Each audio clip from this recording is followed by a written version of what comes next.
For details, Rozzy's Famous Fireworks reminds you to always celebrate safely. The Reds are on the radio. It's time for the manager's comments. Brought to you by Cleveland Cliffs. The Reds are proud to partner with Cliffs and their dedicated team members as they champion a new definition of what it means to be a steel company. Cliffs makes it happen. To learn more, visit cliffsteel.com. This is the Cincinnati Reds Radio Network. Welcome back to the Reds pregame show. Time for a daily chat with Reds manager David Bell. David, it's easy to manage a pitching staff when you've got a starter out there that feels great and cruising along, mowing everybody down.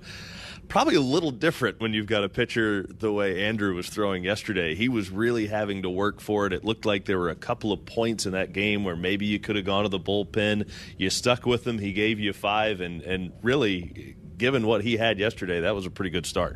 So impressive. He just continued to get out, make pitches. Now it's time for Eyes on the Ball Player. Can you find Vladimir Guerrero Jr. in this photo of Blue Jays fans? Vlad Guerrero Jr. is not containable. 3 home run night for Vladdy, and it's gone! There it is right there. Leaping grab made by Guerrero. He is doing things that we don't see come around very often. Get up, Bug, get out of here, and grand slam for Vladdy Guerrero Jr. And there he is. Yeah!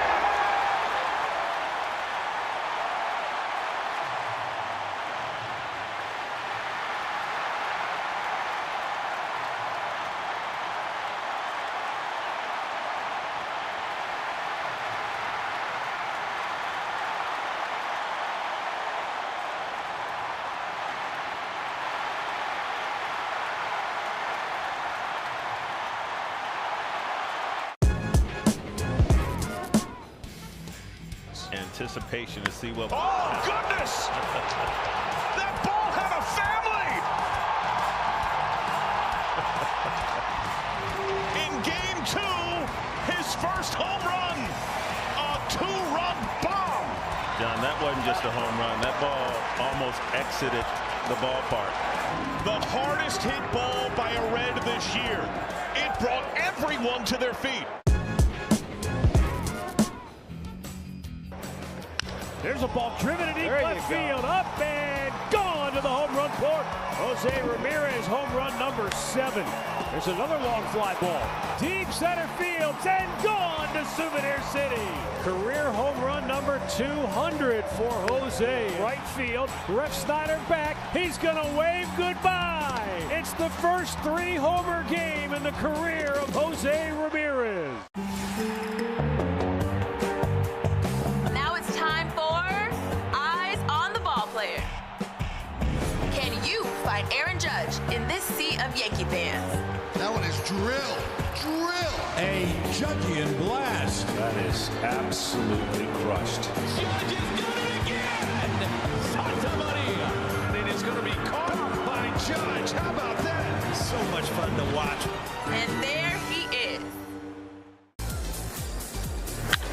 And here's a drive, high into the air, deep into left field. Gurriel going back to the wall, he leaps, and it is gone! A home run for Marcus Semien. It's a 3-run shot, and the Rangers are in double figures at 10-0. What a time for Marcus to emerge in the last 2 games, and particularly tonight. And TJ Friedl has been on a nice run here since he's been back from the injury. I think it can get overlooked when a player comes back and has success right away. When you haven't played much and you're kind of picking things up when everybody around you is in midseason form, that's not an easy task. Does this kind of go back to the preparation that he did to get himself ready? Yeah, not ever to put too much on one player, especially with our team. That's just not the way we're built. But I think playing better, a lot has gone into that. There's been a lot of reasons for it. But you can't underestimate, TJ being put back into the mix. Kind of felt like everyone was, kind of back together again, even though we're still missing some really important guys to our team. But TJ's a big part of it. So, yeah, he did his part to get himself ready, and not a rehab assignment, just did it all while he was here with us, allowed him to be around the team, and he deserves all the credit for that. Not an easy thing to do, and then to come back and play well and help us win games, consistently over the first couple weeks he's been back has been very impressive. Over this run, the team's averaging about 7 runs a game, and one of the things we're seeing is kind of that balance between being aggressive while still working counts. That's not an easy balance. I mean, you think you're either going to be aggressive or you're going to be patient at the plate, but it seems like the success is kind of somewhere in the middle. How does that all come together? Yeah, there's nothing easy about hitting. I mean, it's there's so much art to it that, and everyone's built differently and uses different terminology. There's so many things that go into it, and not to mention the pitching has gotten better and better over time, and it's a great challenge. So, to your point, I think this has always been true, but there is that balance of being incredibly aggressive and on the attack and ready to hit, and while allowing yourself to have to be patient and get good pitches to hit. I do think they go hand in hand. In fact, I believe that's the only way to be patient and get deep into the counts and lay off pitches and be disciplined, is if you're incredibly ready to hit. So that has been a conversation for us all along the way, and I do believe right now we're as aggressive as we've ever been, where it might look like we're being more patient, if that makes any sense. So, but yeah, our players have done a nice job of finding, striking that balance.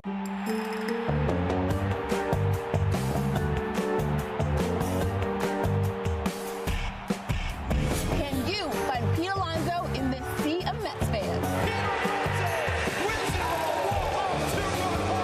And Alonso drives one deep left field, and it's out of here. Pete Alonso with his second home run of the day. Pete Alonso keeps on raking. Just very strong. And there he is.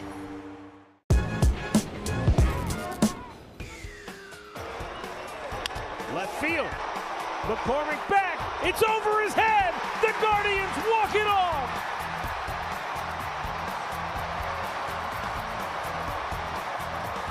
Chill Will Brennan gives the Guardians their only lead of the night. And it only took 14 innings to get there. His first career walk-off hit will be one to remember.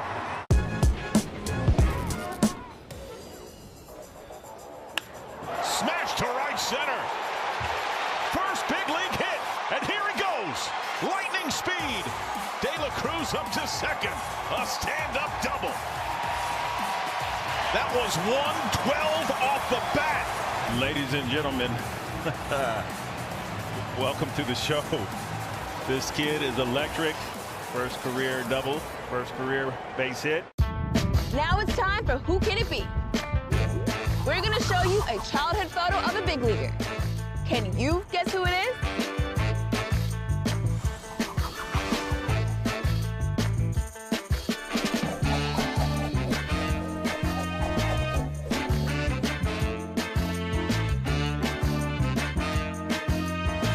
The answer is Fernando Tatis Jr.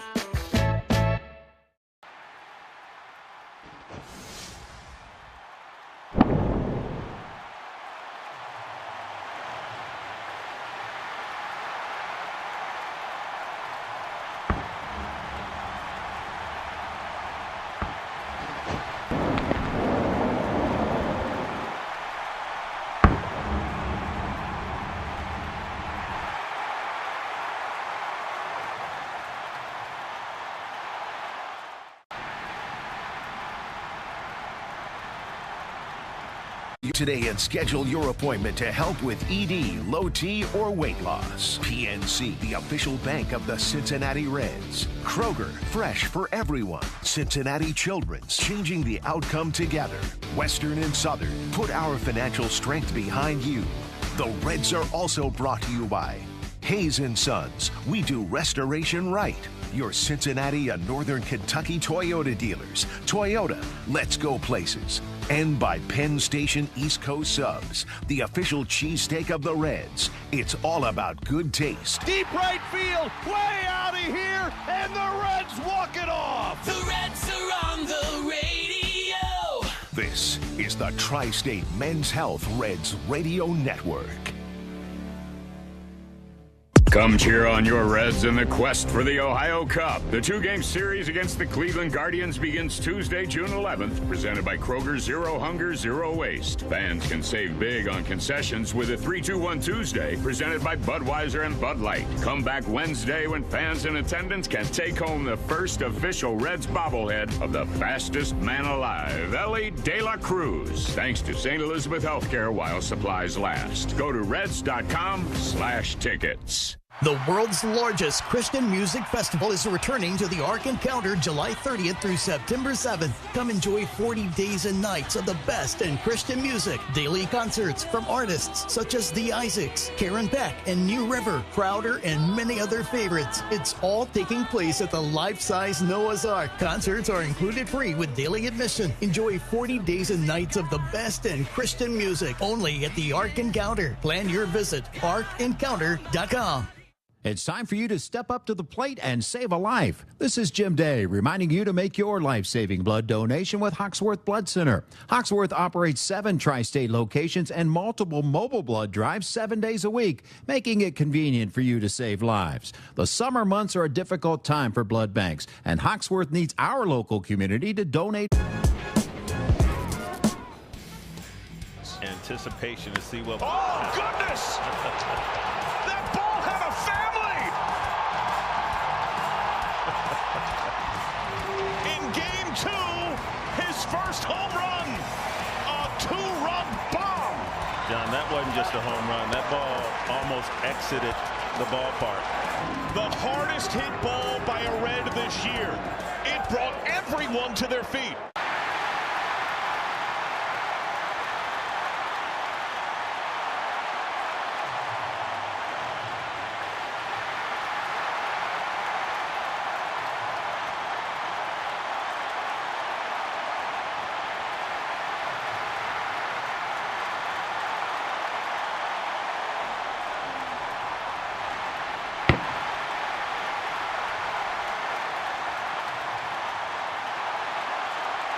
We do not mess up your name. We pride ourselves here on MLB Central. That's right. Right? That's on right. getting them right. We have a little game for you. Are you ready? Blower Lau had his first big league hit against Nathan Eovaldi.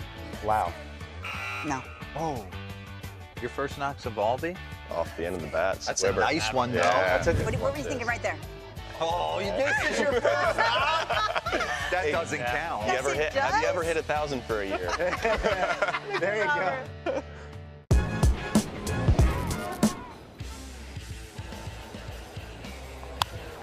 There it is, 2000, a milestone moment for a Pittsburgh icon back home.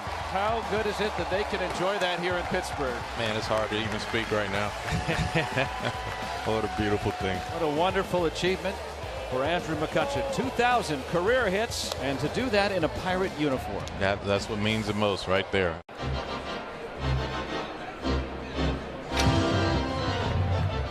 Great. They've won 12 of their last 15 games, and that stretch of 12-3 since May 24th is the best record of any team in baseball.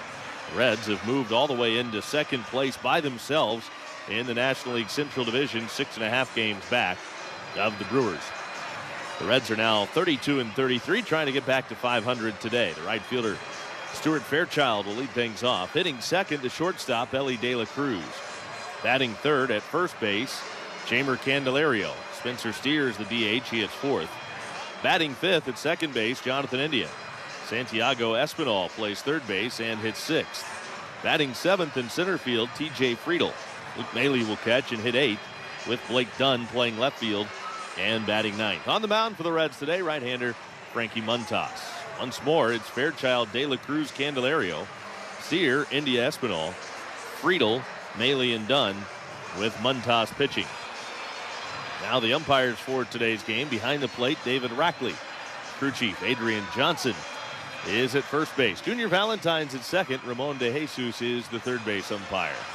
And now Frankie Montas will lead the Reds out onto the field as they get ready for the fourth and final game of this 4-game set against the Cubs. Reds, of course, going for the series sweep and their 8th straight win. Pleased, as always, to be joined by the Cowboy, Jeff Brantley. I'm Tommy Thrall. Great to be with you on this beautiful afternoon for baseball here in downtown Cincinnati. And Cowboy Frankie Montas coming off of a really nice start his last time out.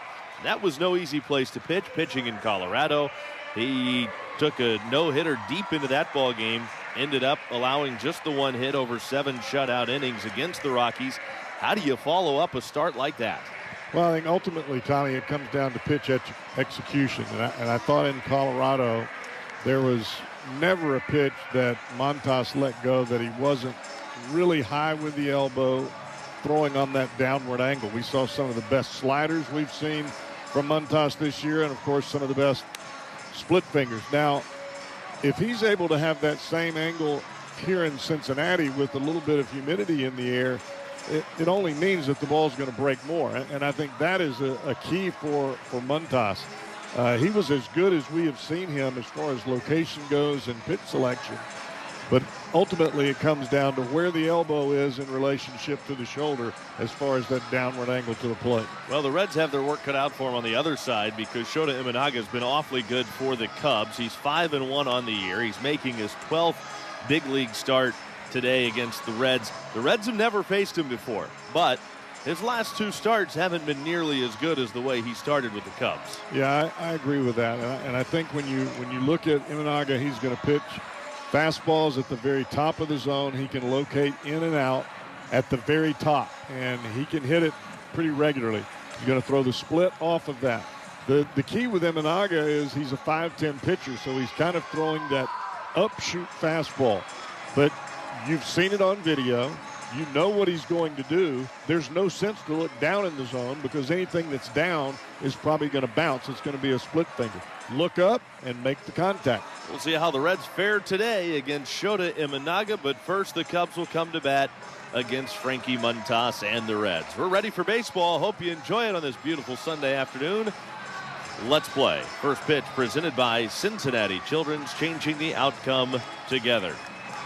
So the right-hander, Frankie Montas, ready to go. Mike Tauchman standing in to get it started. Montas looks in for the sign. He hears the one he likes from Mele, and the right-hander deals the first pitch on the way to Mike Tauchman. He fires a strike right over the outside corner, and the plate umpire David Rackley giving a generous outside corner the first pitch of the ball game. 0-1 on Tauchman. Now Montas back to the plate with the 0-1 pitch. And he misses too high with the fastball this time. And that'll even the count. 1 ball, 1 strike. Tauchman 0 for 5 yesterday for the Cubs. He is hitting at a .262 clip. Tauchman with 5 home runs. He's driven in 18 and now awaits the 1-1. He swings through it. Good split finger on the outside corner. It's a ball and 2 strikes. And that seemed to be one of those pitches that he really had working in Colorado. Yeah, that pitch there not only had fade away from Tauchman, but it also was going down at the same time. Tauchman, a left-handed batter. Craig Counsell loading his lineup up with left-handers today. The splitter again misses down too low this time. And the count is even 2 balls and 2 strikes. There are 4 true left-handed hitters. Of course, Ian Happ, a switch hitter, will bat left-handed. So 5 lefties that Frankie Montas will face in this Cubs lineup today. The 2-2 pitch. And it misses outside. A fastball runs away from the left-handed hitting Tauchman. Count runs full, 3 balls and 2 strikes. Montas is making his 12th start of the year. He is 3-4, ERA right at 4. And the right-hander's payoff pitch to Tauchman. And he misses off the inside corner with a fastball. A leadoff walk to Mike Tauchman begins the game for the Cubs. That'll bring Seiya Suzuki to the plate. Today's TimStar game time temperature here in downtown Cincinnati, 76 degrees. Get complete home comfort with a TimStar heating and cooling system. Find your local TimStar dealer at timstar.com.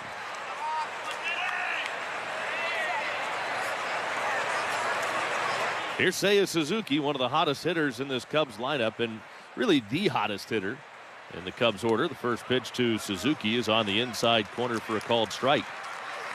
Had some issues with the oblique. Got drilled in that area by a throw down to second when he stole second base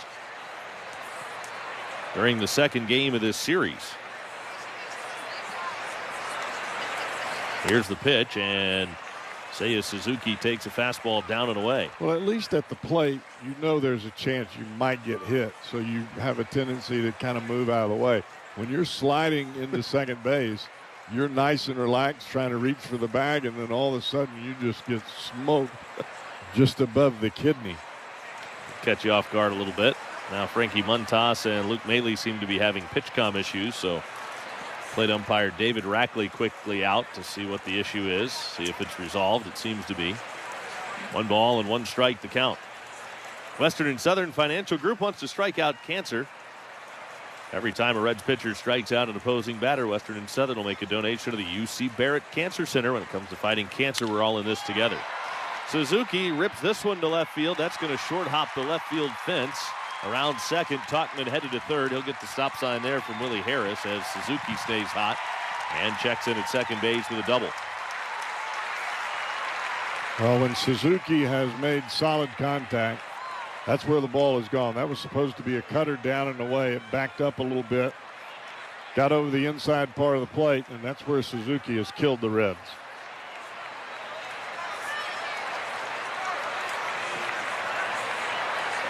Now Cody Bellinger with a chance to do some damage early. Second and third, nobody out. Bellinger 2 for 5 yesterday with a stolen base and a run scored. Hits in his first 2 at-bats. The pitch to Bellinger, and he swings through a first pitch splitter from Frankie Montas. The count is 0-1. Bellinger checks in with a .256 average. He has 8 home runs and 29 driven in. Very upright stance.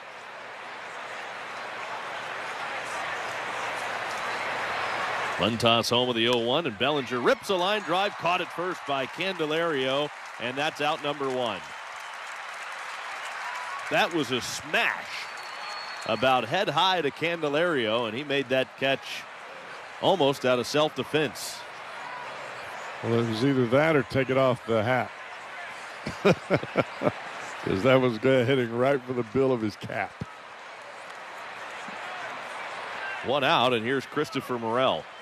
2 big outs left to get. Montas from the belt delivers to Morel. Up and in with a fastball, and that twists him back out of the way. Ball 1, 1-0.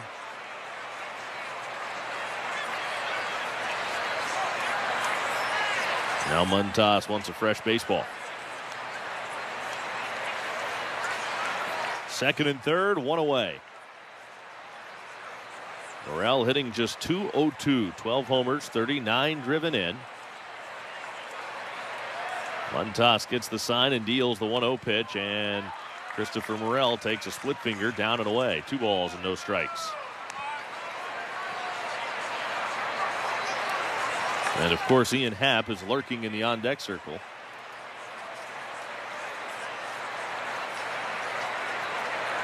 Montas gets the sign, hands together, belt high. Here's the 2-0 pitch, and he buried it. Another splitter in the dirt. Runners hold, but now it's 3-0 on Morel. The advantage, if you walk Morel, you set up a chance for a double play, but that batter would be Ian Happ, as I mentioned a moment ago.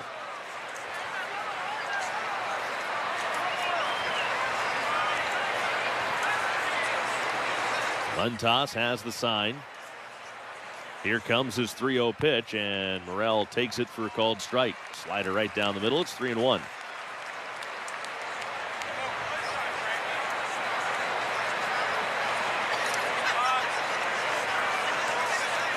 Montas to the plate with the 3-1, and Morel takes a cutter outside. So it's ball 4.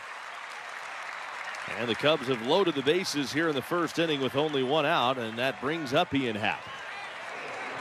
And as much as Ian Happ has killed the Reds historically, the Reds have done a good job against him so far this year. Now Luke Mele wants to go out and chat with Frankie Montas here. Happ is 0 for 11 in this series. He has struck out 4 times, walked a couple of times. He only has 2 hits against the Reds and 20 at-bats so far in the season, but one of those 2 hits was a home run. One of the 30 that he has hit in his career against the Reds. So, in the category of what have you done historically, the answer for Happ is a lot. What have you done lately? Not much.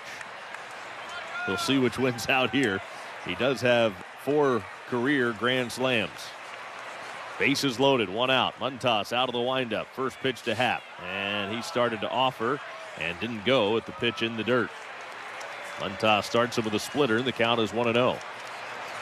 Gentle breeze straight out at Great American Ballpark today. Another nice crowd on hand.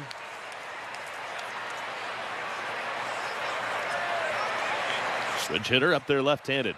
Happ waits, and the 1-0.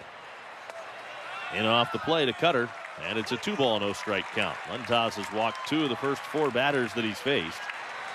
It has gone walk, double, line out, and walk. And he's behind Ian Happ right now, 2 balls and no strikes. Montas turns it loose, and Happ turns on it and rips it foul down the right field line, but off the facade of the upper deck. 2 balls and a strike on Happ. So that gets Montas back in the count a little bit here. That was a fastball that Happ turned on way in off the plate. 2-1 pitch. Tries to go to the outside corner this time with the fastball, but it misses away. Well, they got that pitch on the first pitch of the ball game, but when you've thrown so many balls since then, you're not going to get it again. It was borderline, and you don't get that call when you're all over the place. 3-1 pitch. Happ swings and fouls it over by the on-deck circle for the Reds. So these 2 have gone as far as they can go. 3 balls, 2 strikes, bases loaded, 1 out. Montas against Happ. If you have confidence in your split, you can throw it for a strike at the bottom of the zone. That's the pitch to throw here. Here's the payoff. Swing, and it's ripped down the right field line. That's down and headed to the Cubs bullpen fence. 1 run's home. That's Tauchman. Here comes Suzuki to score. Morel around third. He's headed to the plate, and he will score. In the second is Ian Happ with a bases-clearing double. It's a 3-run Cubs lead.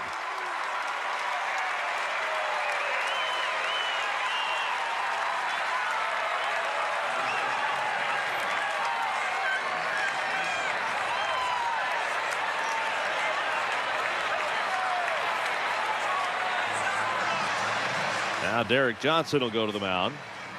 Reds pitching coach out to have a word here with Frankie Montas. With the Cubs mid-rally in the first. When it's time to restock for game day at Kroger, you can shop online and get the same low prices and quality you'd find in-store. Kroger, official grocery partner of the Cincinnati Reds.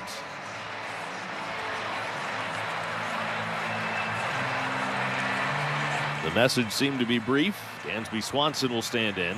Well, the toughest part about getting in trouble in the first inning is you really don't have a feel for any type of off-speed, breaking ball, changeup, split, whatever it may be, to try to throw it on a 3-2 count with the bases loaded and maybe catch an edge. Later in the ball game, you may be able to do that. But in the first inning, you're kind of put in a bind. Swanson had another big ball game yesterday. He's 4 for 8 in the last couple of ball games. The pitch. And Swanson takes a slider that hangs upstairs for ball 1. Swanson hitting .220, 6 homers, 18 RBIs on the year.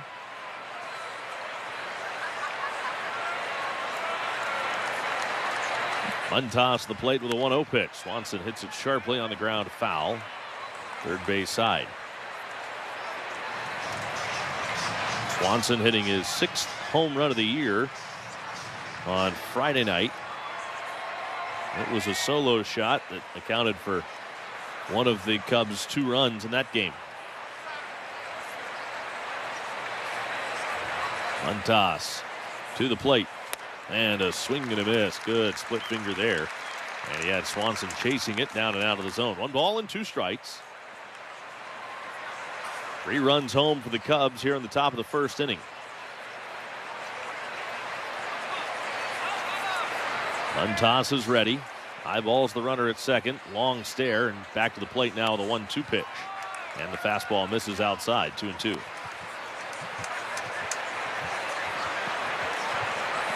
Montas just not real sharp with his command right now.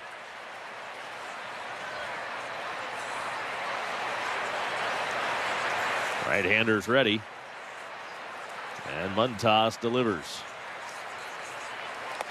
And he misses. Low and outside. That was the 27th pitch for Frankie Montas. And over half have been out of the zone. 12 strikes against 15 balls. Another full count here as he deals with Swanson, and time called. This time the hitter wanted it.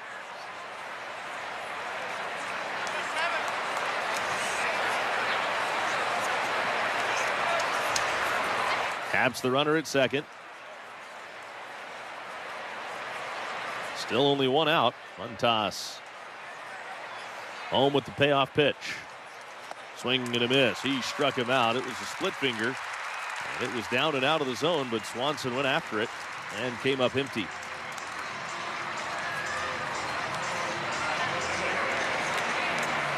The second out here in the first inning, and now Michael Busch will come to the plate. Busch hitting at a .246 clip, some power, 8 homers, 23 RBIs. Still Happ at second, but with 2 outs. The pitch to Busch is just a little high. A fastball that missed, 1-0.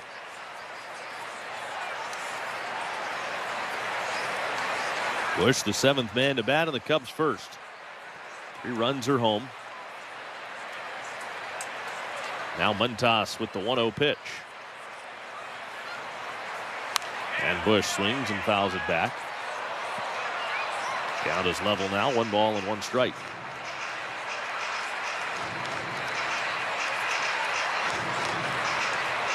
Two hits allowed here in the first inning. Montas has also walked 2. Both hits that he's allowed have gone for extra bases. A double into the right field corner and a double that short hopped the left field wall. The 1-1. There's a strike, a backdoor slider well located there. And now he's ahead of Busch, a ball and 2 strikes. Busch likes to pull the ball. The Reds are pulled around on the infield to that pull side. Here's the 1-2 pitch. And it's a fastball in off the plate. Almost looked like there Frankie Montas was trying to tease him with a pitch in. Well, Mele had set up and away, and he pulled it all the way back across the plate and off the plate.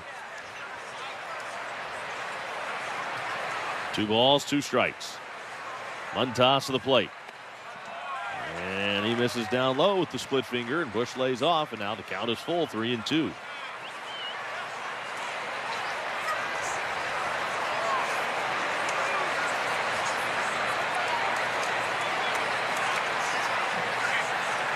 Busch waves the bat back and forth.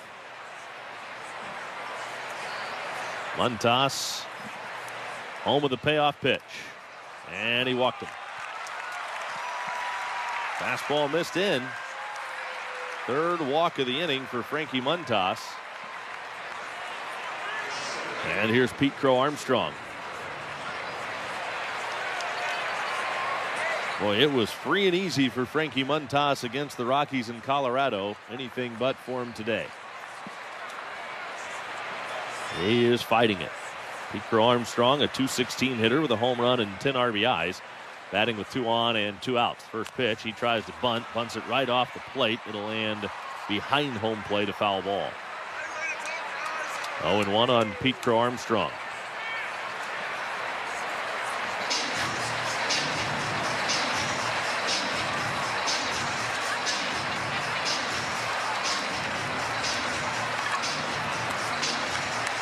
Carson Spires is starting to throw now in the Reds bullpen already. With 2 on and 2 out, 3 home here in the first inning. Montas settles at the belt. Check second. He's home with the 0-1. And Pete Crow Armstrong pulls it on the ground to foul. First base side, he's down 0-2.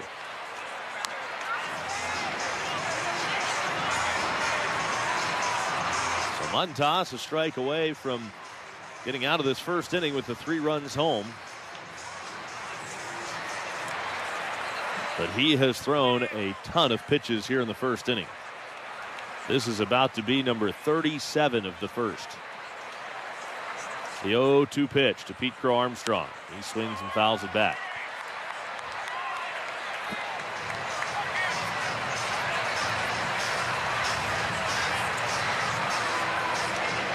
Nothing in 2 on Pete Crow Armstrong. First and second base, 2 away. From the belt, Montas delivers the 0-2 pitch. There goes the runner to third, no throw.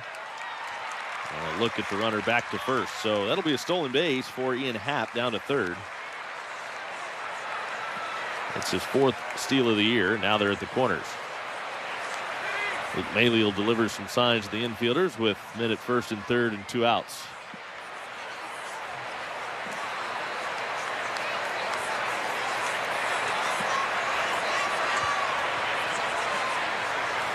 One ball, 2 strikes. Montas comes set. There's 1-2 pitch. There goes the runner from first. Ground ball down the first base line. Fielded by Candelario right on top of the first base bag for the out. The inning is over. And that'll do it for the Cubs. But they have a good round. They plate 3.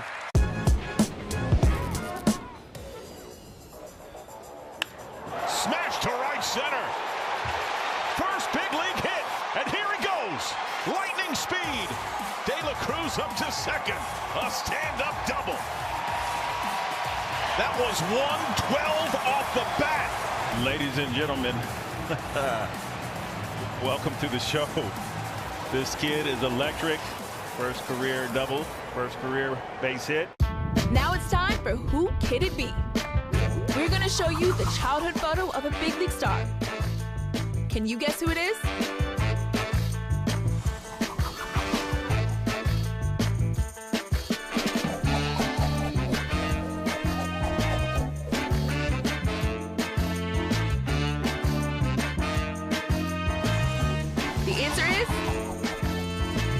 Bobby Witt Jr.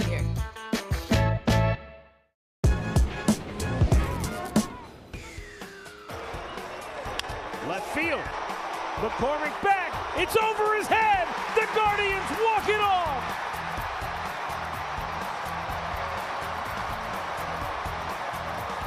Chill Will Brennan gives the Guardians their only lead of the night. And it only took 14 innings to get there. His first career walk-off hit will be one to remember. Now it's time for A-grade meals since 1855. Transform your business with Encore Technologies. Explore top-tier IT solutions in networking, cloud, and data management. Visit Encore.tech to lead with innovation. Encore Technologies is a proud sponsor of the Cincinnati Reds. Have your say during extra innings after the game on 700 WLW. Well, the Reds will come to bat getting their first look at Shota Imanaga. The left-hander rings it home. And the first pitch on the way to Fairchild is belted, but pulled foul down the left field line. And the count is 0-1. 0-1 on Fairchild. 239, 4 homers, 15 RBIs. He has had most of his success this year against left-handed pitching to the tune of a .324 average. And Fairchild watches a strike, a fastball from Imanaga. The count's 0-2. In fact, 3 of his 4 home runs have come against southpaws. 0-2 on Fairchild. He uses his timeout, backs out of the box. Eases back in now, taps the bat head on each side of the plate. Imanaga's home with the 0-2. Ground ball pulled foul. Imanaga's last 2 starts has allowed a total of 12 runs. Now, 8 of the 12 have been earned, 7 of them in one start. He gave up 5 runs. Only 1 was earned his last time out, and no decision against the White Sox. The game the Cubs would rally from behind to win. Swing and a miss. Split finger there. Down on strike, Stuart Fairchild.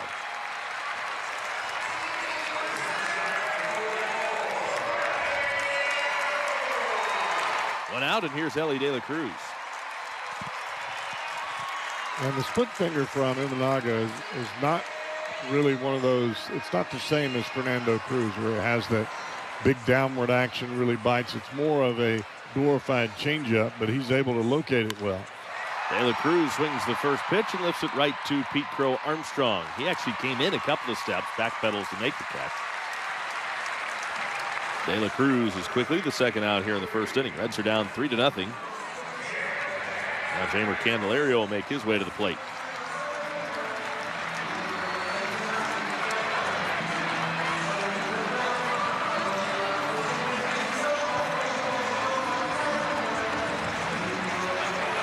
Candelario currently riding an 8-game hitting streak. 343 over the streak, extended it to 8 games with a home run in his first at bat yesterday, and he swings and fouls this over by the Cubs on deck circle for strike 1. Well, it appears the Reds' game plan today is to go after that first pitch fastball and see if you can catch it. All 3 batters have taken a hack at the first pitch. Now the 0-1 to Candelario.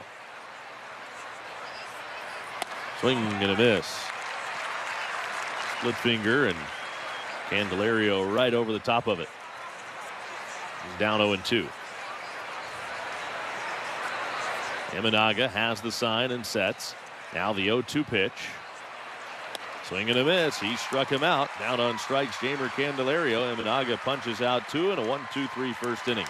Cubs lefty on lefty matchup here. Seager flied out to deep left center his first time, and he drives this one deep out into right center field. Sailing out of here, Corey Seager with yet another home run. His 3rd here in the World Series, his 6th this postseason. Texas 5, Arizona nothing. Nelson hung a slider on the first pitch right in the middle of the zone, thigh high. So Corey Seager with yet another long ball.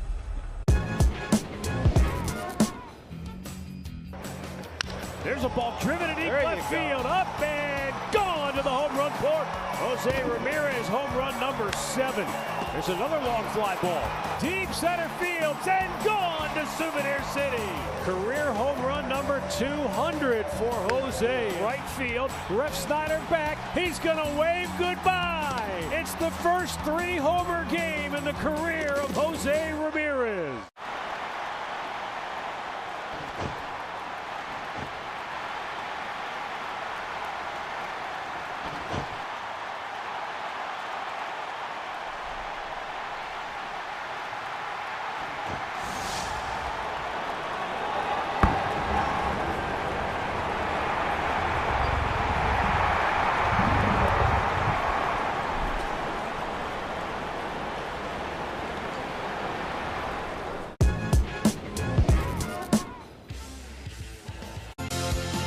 Whether you're buying, selling, or trading in at Beachmont Toyota, we've got you covered. From new to pre-owned vehicles, we have a wide selection to choose from and great deals happening now. Shop online or visit us at Beachmont Toyota today.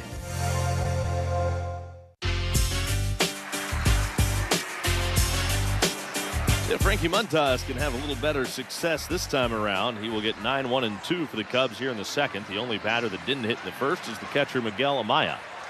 He's up there leading things off in the Cubs' second. 3-0 Chicago. And the first pitch on the way to Amaya is cut on and missed for strike 1.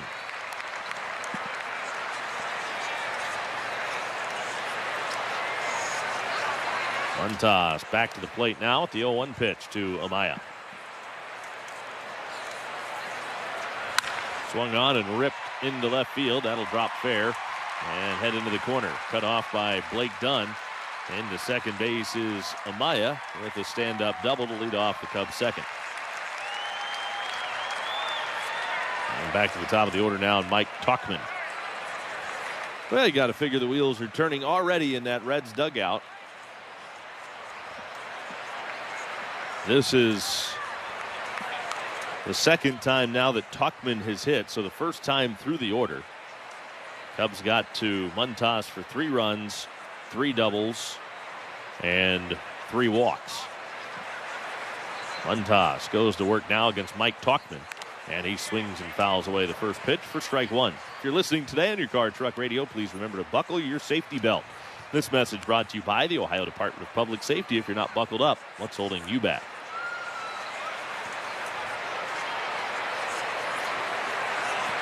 0-1 on Tuchman. Montas comes set. Here's the 0-1. And Tuchman fouls it into the net above the Cubs' third base dugout. Cowboys, sometimes you don't have your best fastball when you're out there. Montas does not seem to have that electric fastball today. How do you go about it and get it done when you don't have that?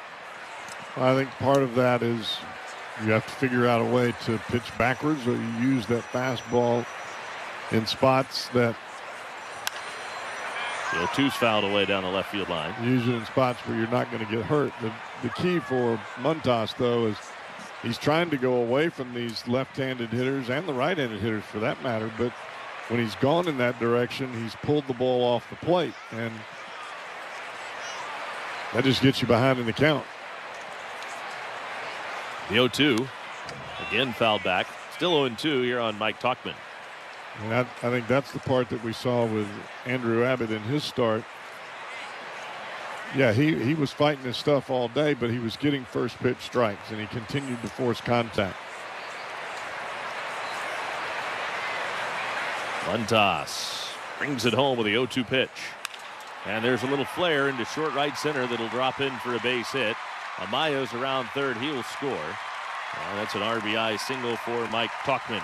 4th run of the game for the Cubs. 4-0 Chicago.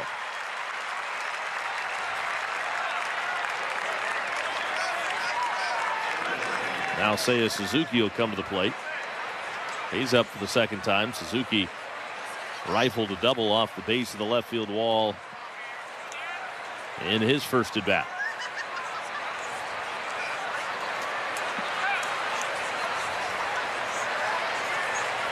Montas readies.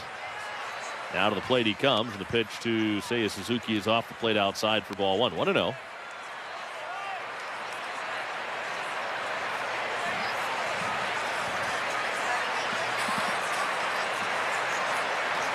And at first, nobody out.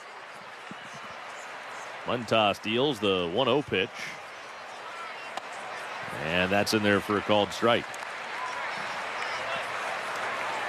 The Reds had Carson Spires warming up in the first inning, and he is still kind of doing some loosening up, not necessarily throwing at the moment. The 1-ball, 1-strike pitch to Seiya Suzuki. Way up and in, and he twists back out of the way of ball 2.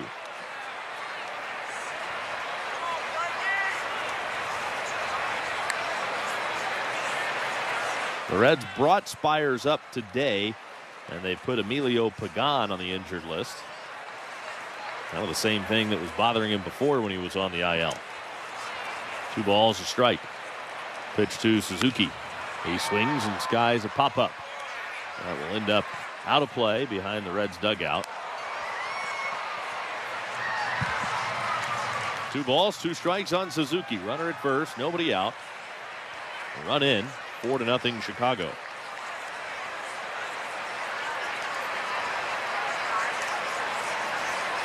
Montas with the sign sets. And his 2-2. Swing and a miss. He struck him out. This time he just got a fastball right on by Suzuki. Second strikeout for Montas. 1 down, and now Cody Bellinger. Here's today's trivia question. This series, the topic is 30-30 seasons. One of the 3 Reds players in baseball's 30-30 club gained his membership by hitting a walk-off home run for his 30th home run of his 30-30 season. Who is that player? Strike 1 to Cody Bellinger. 0-1. Bellinger lined out to first very sharply his first time up. Your options are A, Eric Davis, B, Barry Larkin, or C, Brandon Phillips. The 0-1. Swing and a foul back. Count is 0-2 now on Bellinger. Okay, that would be Barry Larkin.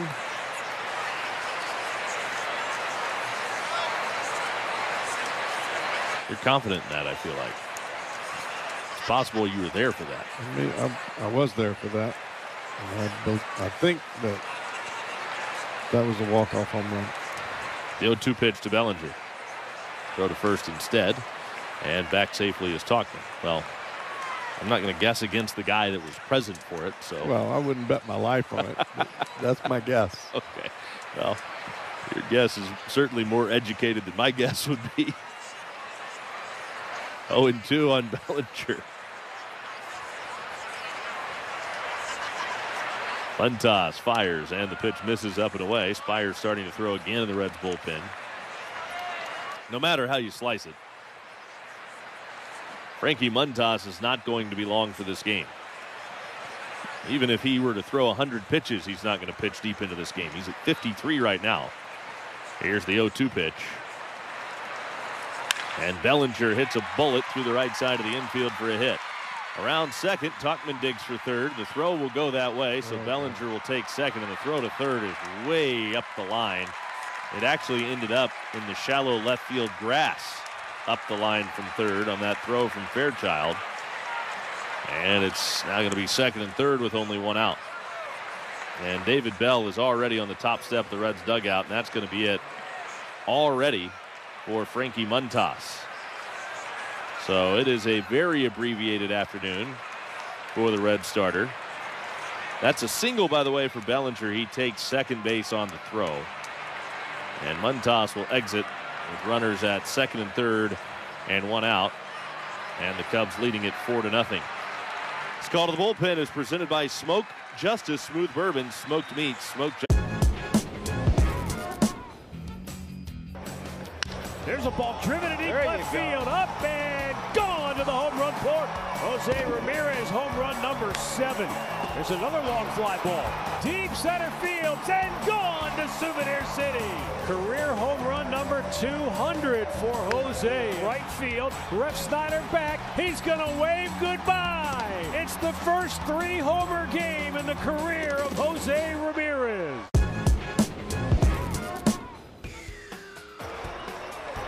Left field. McCormick back. It's over his head. The Guardians walk it off.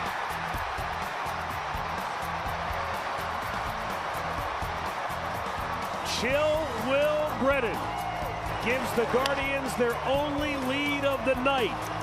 And it only took 14 innings to get there. His first career walk-off hit will be one to remember.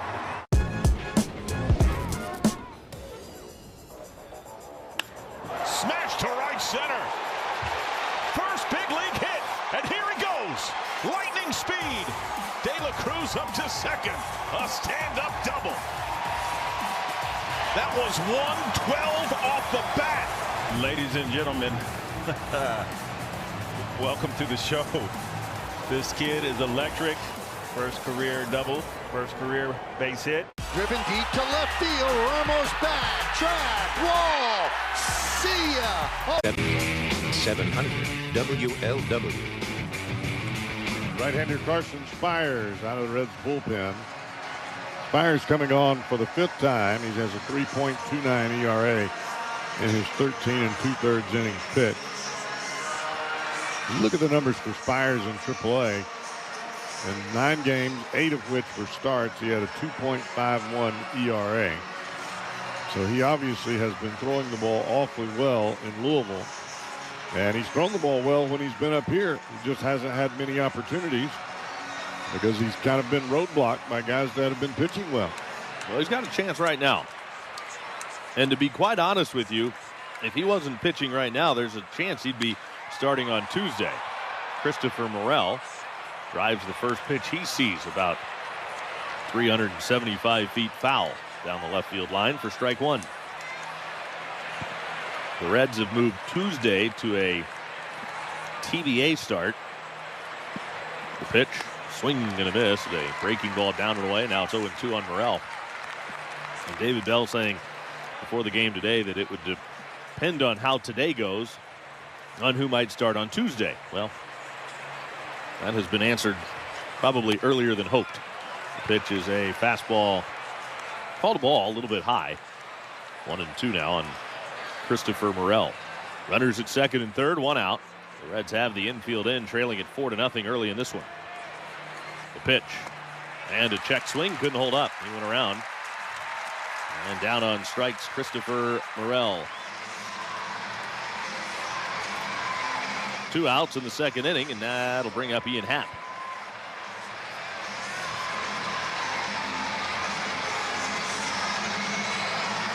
First big league game for Carson Spires was against these Cubs, and he pitched awfully well. The pitch, Happ takes, low and inside. Well, we've got a long way to go in this one. Yeah, we do. And the Reds have been scoring some runs here lately. Not so much over the last couple of days, but over the winning streak, the Reds have averaged 7 runs a game. 1-0 pitch. And that's a strike call on the outside corner, 1-1. I mean, we've barely been able to say Shoto Imanaga. I mean, we kind of went Shoto Imanaga. And that was the it. inning was over. Here's the 1-1 pitch to Happ. And it's off the plate outside. 2 balls, 1 strike. The wind's picked up a little bit, blowing from left to right. Almost in the opposite direction of what we've seen the last 3 days. Yeah, very much. Definitely favoring the left-handed hitter. Oh, you're not kidding. There's a lot of them in the Cubs lineup today. Ground ball rolled to first. Up with it, Candelario. He'll give it up. Spires is there covering for the out. Then Spires comes in and strands runners at second and third. The Cubs get 1 in the second. Chicago. There's a ball driven in deep left field. Up and gone to the home run. Ganador. Apuestas deportivas y cientos de juegos de casino. Disfruta de pagos en minutos, una plataforma segura y atención personalizada en todo momento. Pronostica, diviértete y lleva tu pasión al siguiente nivel. Betcris.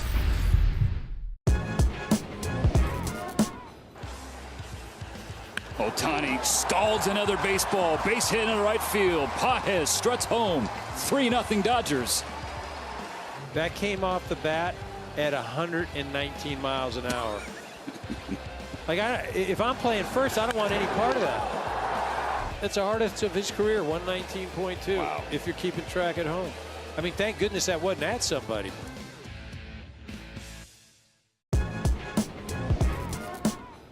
Kicks and deals, and Manny hits one in the air to deep left field. Marsh goes back. He's going to watch this one. Gonna go!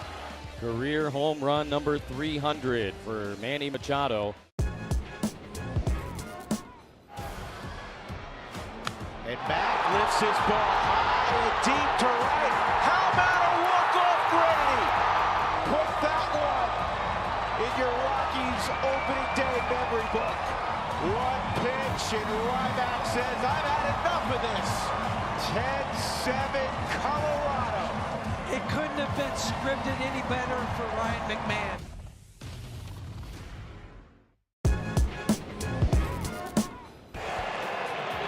And Phams. Same game parlay discussed on Reds Live.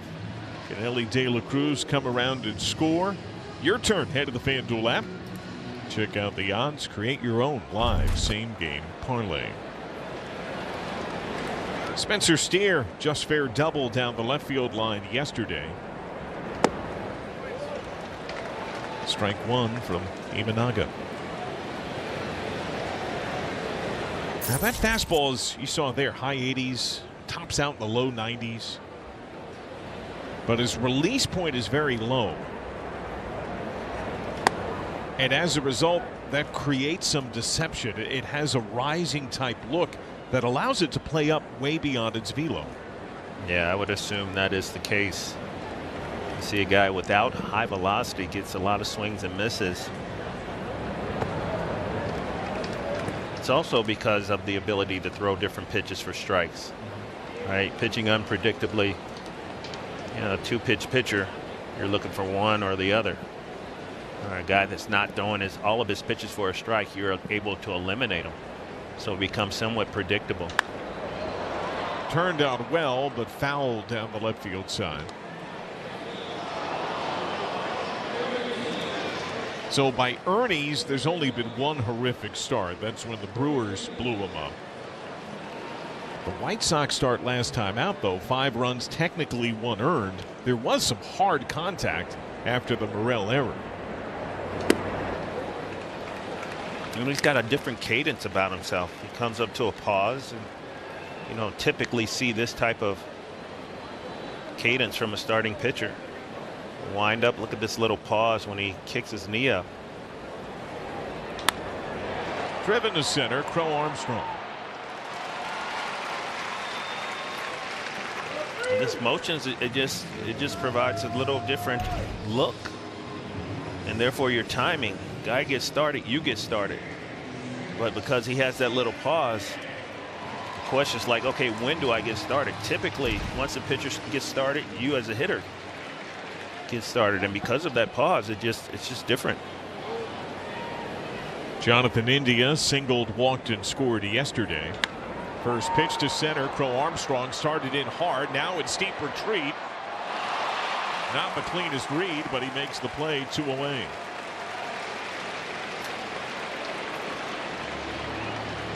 Well, you talked about Crow Armstrong and his ability to come get the ball. He's very aggressive out there, and you know, I believe what he saw was that ball got in on Jonathan India. Yeah, he's like, hold on, it's not exactly what I saw.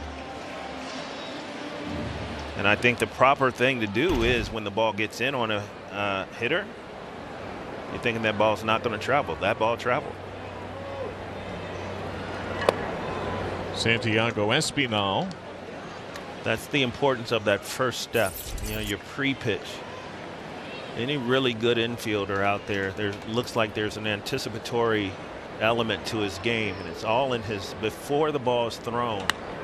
When the ball's about to be hit, put in play. If you're on your horse, you get a chance to make a great play, make up a lot of ground. First red to reach, a smoked single by Espinal.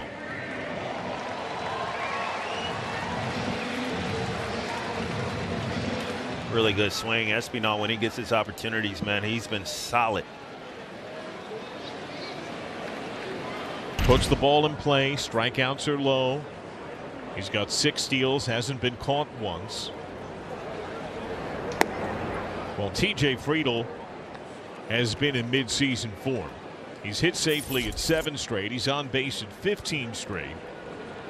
Another homer and 3 ribbies yesterday.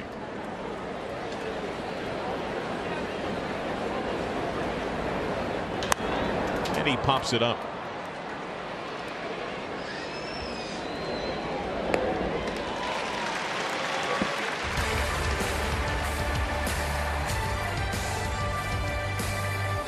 Carroll, who had an RBI single in the first.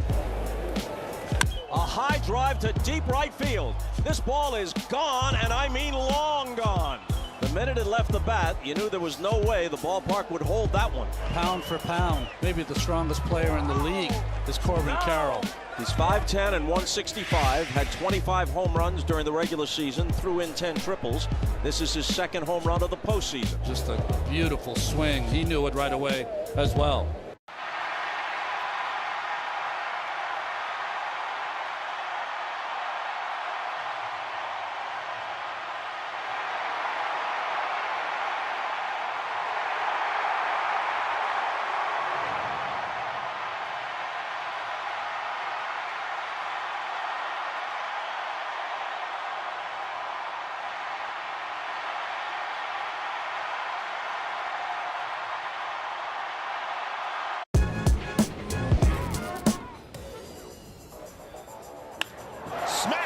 Center. First big league hit, and here he goes. Lightning speed. De La Cruz up to second. A stand-up double. That was 112 off the bat. Ladies and gentlemen, welcome to the show. This kid is electric. First career double, first career base hit.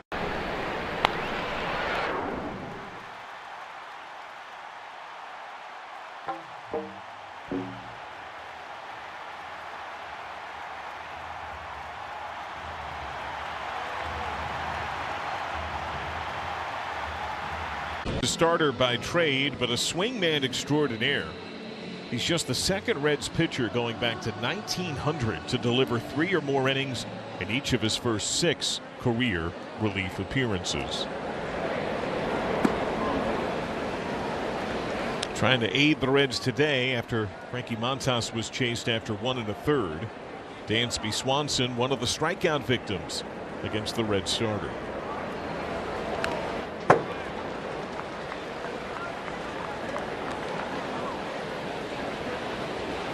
Spires stranded 2 inherited men.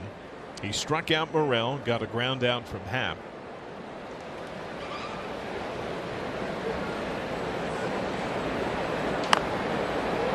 He was scratched from a scheduled start yesterday in AAA.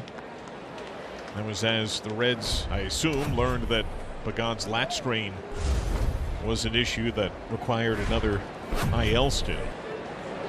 And in some ways, Lark, when things are going right, and the Reds did not catch breaks for a long time, and it went beyond that. They also had a challenging schedule. They're down many men. Bouncer up the middle has eyes, base hit. But when things go right, little things kind of just happen. And you wonder if the timing of this, if Spires being back, Hunter Green, who's gone over the century mark, 5 straight starts, the decision by the coaching staff to push him to Friday. These are dominoes that could have immediate and long-term dividends. They certainly could. You're absolutely right. So many things have to go well for you as an organization. At the end of the season, you look back and go, you know what? At the time, we didn't think that was, but in retrospect, it was fantastic.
By the way, the Mele run the first in a day game against Imanaga in 20 innings and counting.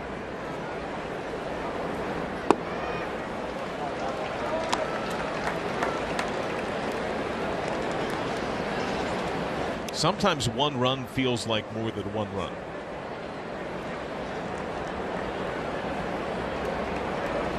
One pitch, and here it is. Ground ball foul down the third baseline. A curveball from Imanaga. And that baby just rolled up there. He got away with one right there, didn't he? It's the first time Fairchild has seen the curveball, and we're starting to see now the second time through the lineup. Imanaga starting to use that hook a little bit. It's not a predominant pitch for him, but he will use it at times, especially early in the count. The pitch to the plate. This one hit high and deep to center field, but it is going to stay in the ballpark for Pete Crow Armstrong. He'll make the catch, and there's 2 down. Tell you what, there have been some really good swings against Imanaga so far. Obviously, Mele's home run is included in that, but the Reds right now are just missing it. A little underneath it.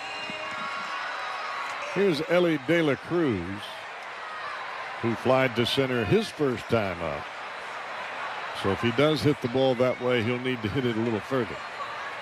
Inside, and did that get De La Cruz? I thought it did. Guess not. It was awfully close. Fastball that looked like it cut. I mean, that just cut right up under the hands of De La Cruz, and somehow he got out of the way and got the bat out of the way. And that's a strike.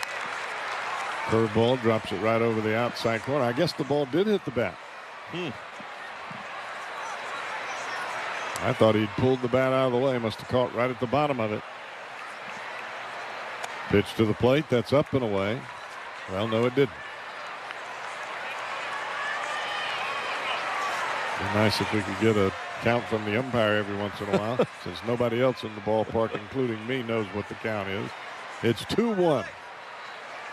And here's Imanaga. Check swing on a fastball upstairs. That's one of those swings that you think you want to swing, so you go ahead and start, and then you realize about halfway through, I don't think I'm going to swing here. Too late. Bat's already come through. 2-ball, 2-strike count. Imanaga back to the dish. Lifted high into the air. It is going to come down into the glove of Ian Happ for the final out for the Reds here in the third. But the Reds are on the board. A solo shot from Luke Mele has made it a 4-1 Cubs lead as we head.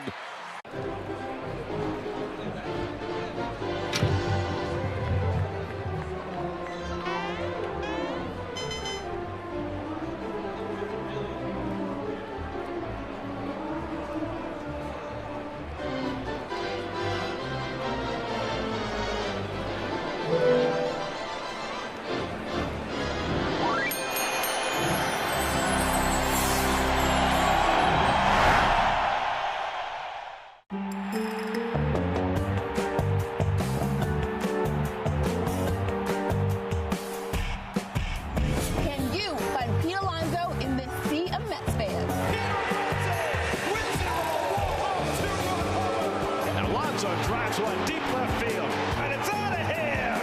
Pete Alonso with his second home run of the day. Pete Alonso keeps on raking. Just very strong. And there he is.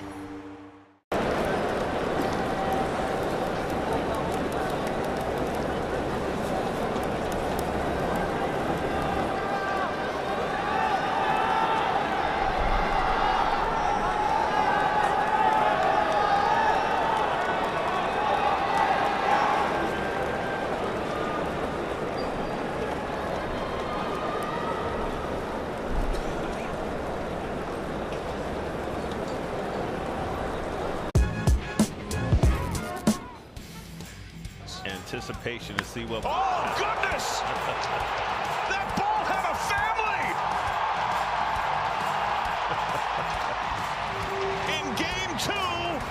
his first home run. ULW, and check out his podcast on the free iHeartRadio app. 4-1, Cubs lead the Reds. We're in the second inning. Carson Spires is back to work. He deals with Seiya Suzuki leading off the Cubs' fourth inning. The first pitch to him is a high strike on the inside corner, and it's 0-1. Suzuki doubled and scored in the Cubs' 3-run first. He struck out his last time up. That was the final strikeout for Frankie Montas, and he was the next to last batter that Montas would face in the game. The pitch is a strike to the knees. Good cutter from Spires. It's 0-2. Spires has been in replace of Montas since the second. The 0-2. And the sweeper misses off the outside corner. Didn't miss by much. Pretty good breaking ball there, but it's called a ball, 1-2. Spires, hands high, steps back toward first and fires. The pitch is popped up into the air, right side. Long run for Stuart Fairchild, but it is into the seats just beyond the tarp down the right field line. 1-2 on Seiya Suzuki. A beautiful sun-soaked afternoon here in Cincinnati, and another good turnout as the Reds continue to play some good baseball, trying to win their 8th straight. Meanwhile, the Cubs are struggling, and I mean big time. Here's the 1-2 pitch. Spires to Seiya Suzuki. Swung on and fouled back again. Look at the Cubs and what they've been doing over this recent stretch where they have been really fighting it. Going back to now the pitch, and it's in the dirt outside. Going back to April 27th, Cubs have the second worst record in Major League Baseball, 14-25. The only team with a worse record, their crosstown rival, the White Sox. This pitch is lined to right, and that's down for a base hit. So Suzuki is aboard with a leadoff single in the fourth. And if you haven't been paying attention, you don't want to be in the same sentence as the White Sox in anything right now.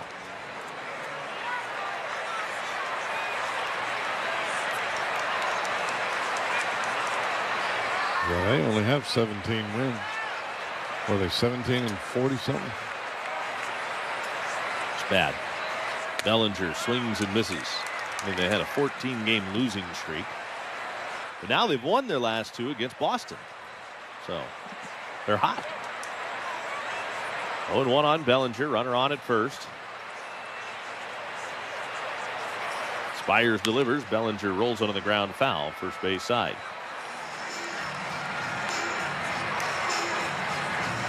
Nothing in 2 on Bellinger.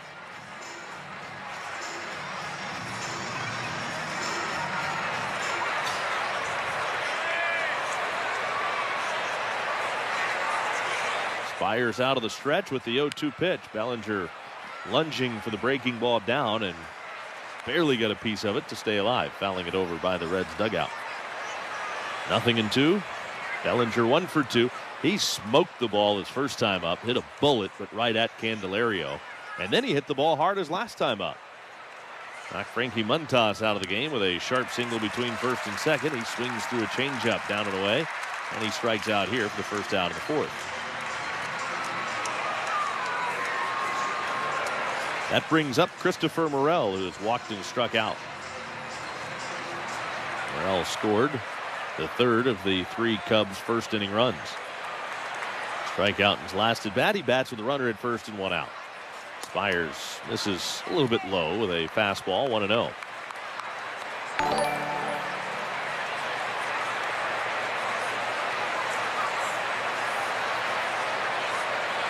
Spires doesn't seem like he strikes me as a guy that gets rattled by much. Pitch. That's a strike on the outside corner. I think he's got a pretty good idea about what he wants to do. It's just a matter of execution.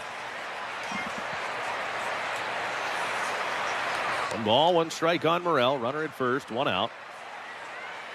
Spires to the plate with a 1-1. And it's popped up. Foul, first base side. Candelario with room is over there to make the catch. And that's the second out.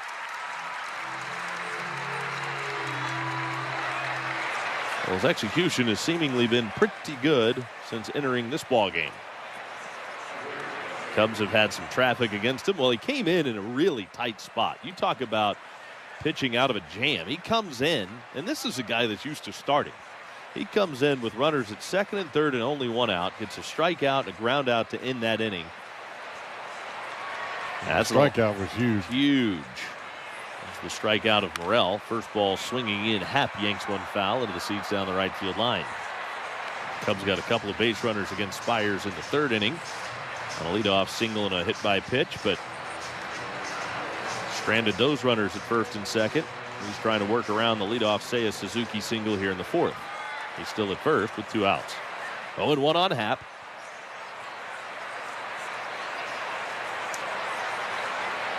Spires turns it loose. Happ swings right through a good cutter, and he's down to the count of 1-2. That cutter looked like it backed up a little bit. Looked like it was going to break in, and it ran back to the middle of the plate. He's ahead of Happ. No balls, 2 strikes. And Spires delivers. Swing and a miss. He struck him out. Change up down. And Carson Spires has punched out 5 since entering this. Anticipation to see what. Oh, goodness! That ball had a family! In game 2, his first home run. A 2-run bomb. John, that wasn't just a home run. That ball almost exited the ballpark. The hardest hit ball by a Red this year. It brought everyone to their feet.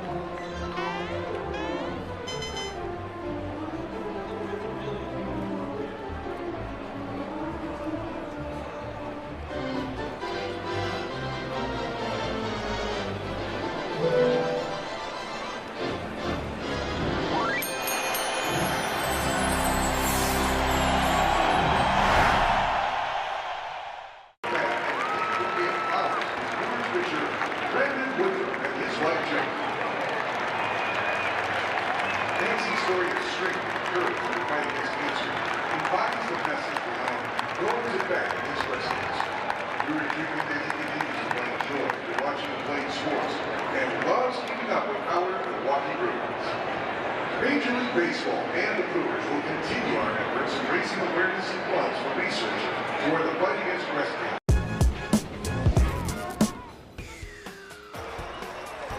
Left field.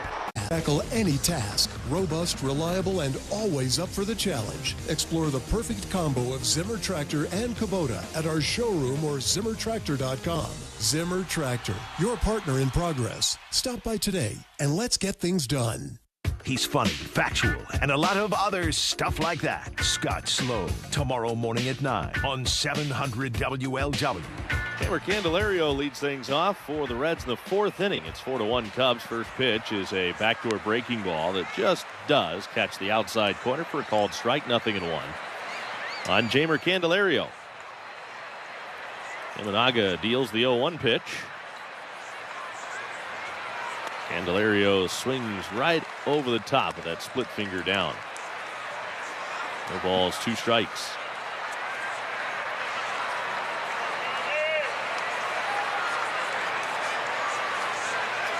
Now Imanaga's 0-2.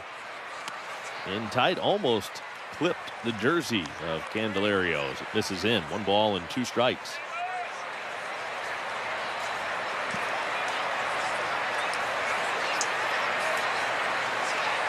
Imanaga's 1-2. And Candelario lays off the split finger in the dirt. 2 things that go perfectly together: baseball and backyard barbecues and those burgers on the grill. Closest thing you can get to that is hitting up the 50 West stand here at Great American Ballpark. They brought us some burgers yesterday. They were delicious. Here's the 2-2 pitch. Down low, and now it's a full count, 3-2 on Candelario. So big thanks to the folks at 50 West. Crushed them. Oh, so good. That char grilled taste on there. Those are some of the best you can get in town, and they're here at the ballpark. Pitch, little soft liner, deep in the hole. It's short. Swanson fields it on a hop. Long throw in time to get Candelario. Out number 1. Now Spencer Steer will come to the plate as we pause for ID on the Tri-State Men's Health Reds Radio Network. Who police arrested for breaking into a Hamilton County deputy's home? And who got shot?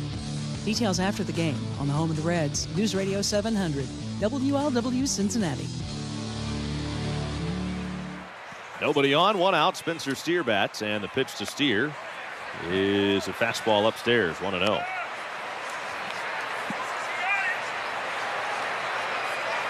Steer flew out to center his first time up. Not a lot of ground ball outs against Imanaga so far. Pitch misses off the plate outside. In fact, that ground ball there by Candelario is the first ground ball out so far. The Reds kind of need to find that happy medium. 2-0 pitch. This is ripped on a line down the left field line. That's ruled foul. Oh my goodness. It looked like it hit the line down the left field line, but it is ruled foul by Ramon De Jesus, the third base umpire. Well, I can tell you this, if it didn't hit the line, that's as close as it gets.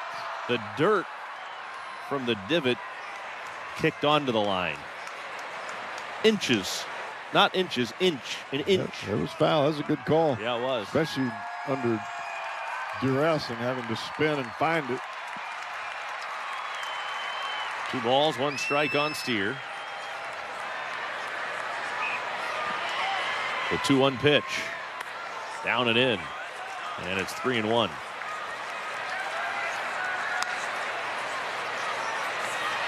When they're that close, it amazes me that they get it right so often. Especially, as you said, he's spinning. Yeah, he's spinning. To pick it up. The ball was foul, but the dirt from the impact brushed back over the line. That's what made it look fair. 3-1 pitch. And it's low, ball 4. Maybe a little bit off the plate outside, but Spencer Steer is on, works the walk here. Now Jonathan India will come to the plate. And India's been one of the Reds' hottest hitters lately. Go back over the last couple of weeks, 15 games, he's hitting .364. Couple of home runs in that stretch. He's knocked in 15.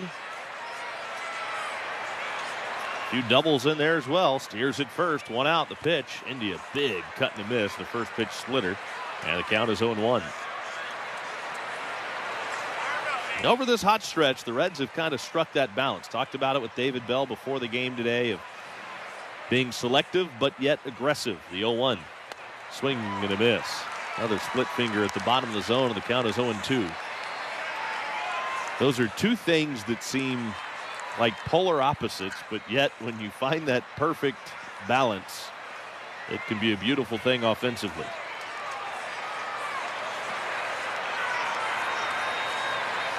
The 0-2 pitch. And India takes just off the end. Nope, strike 3 called. Very delayed call by David Rackley, the plate umpire. It was a strike. And India is down on strikes for the 2nd out. That brings up Santiago Espinal.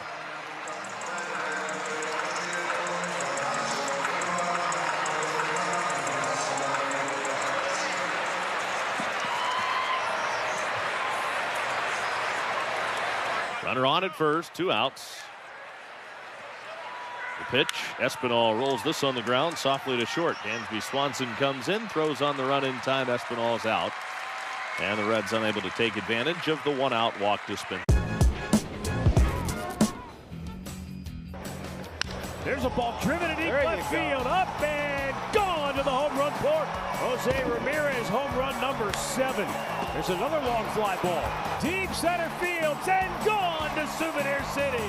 Career home run number 200 for Jose. Right field, Ref Snyder back. He's going to wave goodbye. It's the first 3-homer game in the career of Jose Ramirez. Harper, high fly ball, center field. He's watching. Harris turns. Harris leaps, and it's gone. Harper with a Let's turn it into the Bryce Harper game. Again, first career multi-homer game in the postseason for Bryce Harper. A hanger, 110 off the bat. Look how high this was. That was really the only question. You knew it was hit hard enough, but was it too high to get out?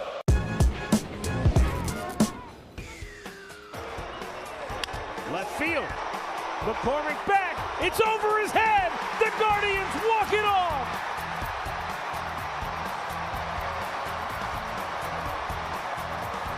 Chill Will Brennan gives the Guardians their only lead of the night.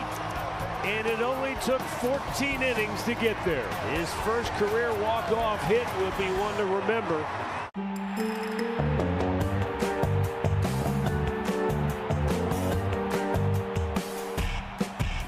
Can you find Pete Alonso in this sea of Mets fans? And Alonso drives one deep left field. And it's out of here. Montgomery, ColumbiaChev.com. Cubs come to bat, 5th inning. It is 4-1 Chicago. And Carson Spires is still on since coming on in relief of Frankie Montas in the second. First pitch on the way to Swanson. And it's a breaking ball over the outside corner for a called strike. The count is 0-1. The Reds and Reds Radio Network want to welcome Reds on Radio affiliate WILE-FM 97.7 from Cambridge, Ohio here for today's game. The pitch is a strike at the knees. He sinks a fastball for strike 2. Swanson down on the count now, 0-2. 4-1, Cubs leading it. Spires has held the Cubs at bay since entering. Swanson fouls off the 0-2 pitch. However, the Cubs have had their leadoff man on each of the last 2 innings.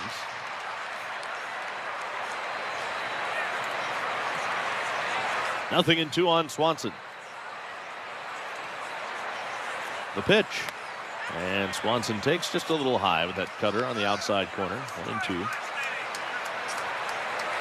Swanson singled, leading off the third, struck out in his first at bat. Second time facing Spires. And the 1-2 pitch is lifted to right. Stuart Fairchild started over and he got burned badly. It's over his head. It's going to one hop off the wall, and Swanson is into second base with the double. Fairchild actually started in and over and then realized it was over his head. Yeah, we saw Pete Crow Armstrong do the same thing. He came running in, but he was able to recover. Fairchild not able to recover here. He just flat misjudged it. Leadoff double for Swanson, and that one stings a little bit if you're... There must be more wind out there than what is showing up on the flag. No question.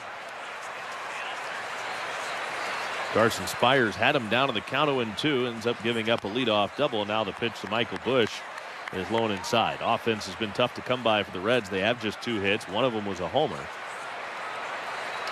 But important that the Cubs are kept off the scoreboard if the Reds are to have a chance to come back in this game. The 1-0 pitch to Busch. And he fouls it away to the left side, and that'll reach the seats. Let's get the answer to today's trivia question. Of 3 Reds players in baseball's 30-30 club, one of the Reds gained his membership by hitting a walk-off home run for his 30th home run of his 30-30 season. Who was it? Eric Davis, Barry Larkin, or Brandon Phillips? We both said Barry Larkin. Staying? Of course I am. I was there. Eric Davis, A. Apparently you were not. 1-1, swinging a miss. Trying to sell it. Well, you had me sold. I bought it. 1 ball, 2 strikes on Michael Busch. Davis, who in 1987 became the first Red in baseball's 30-30 club. Became a member on August the 2nd. This ball's popped up in the air to left. Dunn waiting on it. He'll make the catch, and staying at second base is Swanson for the first out of the 5th. August the 2nd, he hit a walk-off solo home run in the bottom of the 11th inning that gave the Reds a 5-4 victory over the Giants at Riverfront Stadium. A 2 days in a row. File that away. Not picking A on Tuesday. Not that much.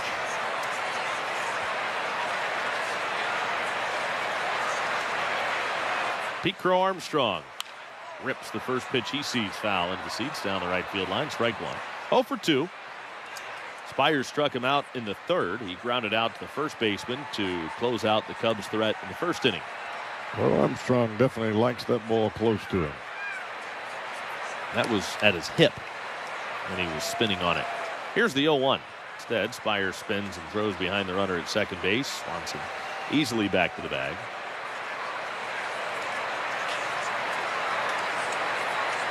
Get that great taste of the ballpark at home with JTM's Philly Kits and Fat Tire beer, cheese, and pretzels. Find these game day favorites in your grocer's freezer. JTM Food Group, let's create great dishes together. Spires deals the 0-1. Pete Crow Armstrong tried to check his swing and did not offer at it. I think the Reds dugout certainly thought that he did. But it's 1 ball and 1 strike. Watching Tyler Stevenson in the Reds dugout, he kind of reminds me of a manager a little bit. The pitch. And Pete Crow Armstrong skies one to Blake Dunn in left. Again, he's waiting on it. He'll make the catch. Swanson stays at second and 2 outs on back-to-back flyouts to left field after the leadoff double by Dansby Swanson. Now Miguel Amaya. If you're going to give up a leadoff double, best to do it before you get to the bottom third of the order. Now you got to execute. You got 2 outs. You got 1 batter to go to leave him standing right there at second base and put another 0 on the board. Miguel Amaya, though, doubled leading off to second, but he swings the first pitch here and hits a weak roller right at India. The second baseman fields and throws him out, and a nice job by Carson Spires. He works around a leadoff hit for the 3rd straight inning this time.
The 0-1.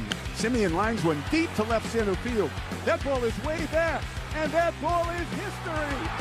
A 2-run homer for Marcus Simeon. It's 5-0 Rangers in the ninth. A blistering line drive that never came down in left center field. Marcus with 5 RBIs yesterday, 1 the day before, coming alive for the Rangers at just the right time. The Rangers extend their streak to 16 straight games with a home run. Now it's time for Eyes on the Ball Player. Can you find Aaron Judge in this sea of Yankee fans? That one is drill. A Judgian blast. That is absolutely. Encore Technologies is a proud sponsor of the Cincinnati Reds. News Radio 700 WLW. TJ Friedl leads off the Reds' 5th inning. The bottom of the 5th is brought to you by Boone County Distilling Company. That's a rally Coke, I hope. The pitch. Friedl takes a strike on the outside corner. The count is 0-1. See their grain-to-glass operation. Experience why Boone County bourbon is made by Ghosts at madebyghost.com. Here's the 0-1 pitch. Friedl takes off the outside corner. It's a 1-ball, 1-strike count. Friedl popped out to first his first time up. All right, here's today's scoreboard stumper. It's presented by Tito's Handmade Vodka for every Reds RBI at Great American Ballpark this season. Love Tito's will donate $50 to the Reds Community Fund, which is dedicated to improving the lives of youth through baseball. Pitch. Friedl shows bunt, and he takes a strike. 5 active Major League players have appeared in 1,000 or more career games at catcher. Who are they? 5 active Major League players, 1,000 or more career games at catcher. Can you name them? Well, you got Salvi. Salvador Perez, yes, with the Royals. He's got the most of anybody. The 1-2 pitch to Friedl. In the dirt inside, it's a 2-ball, 2-strike count. 1,238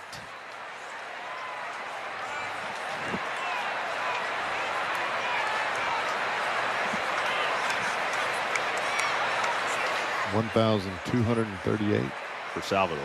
Yes. 2-2 pitch. Swing and a miss. Down on strikes, TJ Friedl chasing the breaking ball away.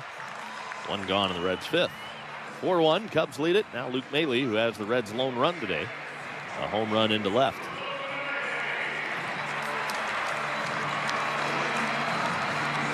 You got one.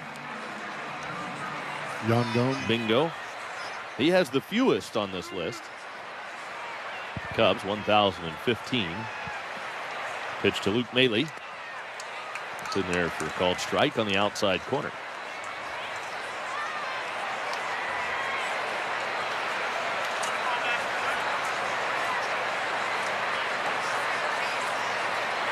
The 0-1 pitch. That's too far inside.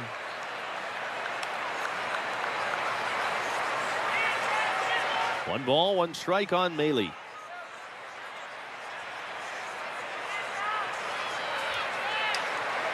A 1-1 pitch. And Mele hits a weak little roller that'll kick foul down the third base line. What about somebody like Martin Maldonado? Martin Maldonado of the White Sox, 1,094. He's done a lot of different things. Yeah. He's with the White Sox now, I believe. I think Salvi's the only one on this list that's done it all with one team. 1-2 pitch. Ground ball down the third base line. A little sharper this time, but it's still a foul ball. So is JT on that list? JT Realmuto. He's got the second most on the list, 1,097. He's over in London right now with the Phillies. We've got one left. And this guy plays in our division right now. Here's the 1-2 pitch, up too high. I think we've seen him quite a bit in our division, to be honest with you.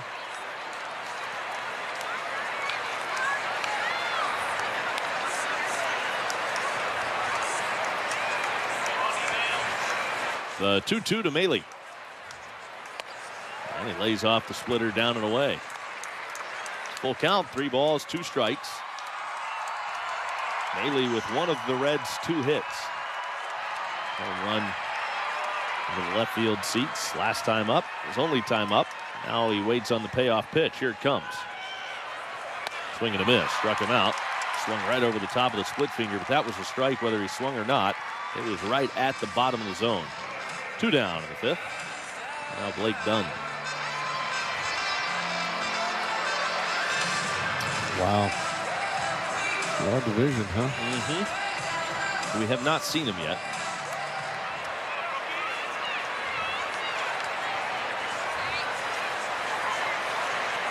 So he catches for Pittsburgh. Okay. The pitch to Blake Dunn is high and outside for ball 1.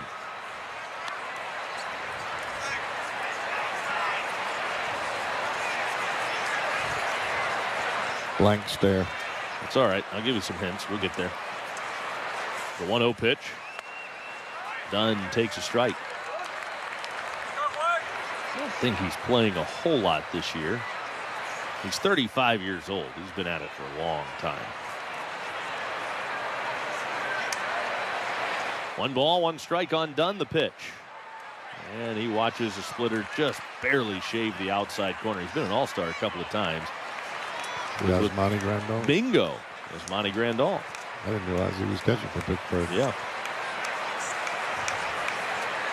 1,066 games.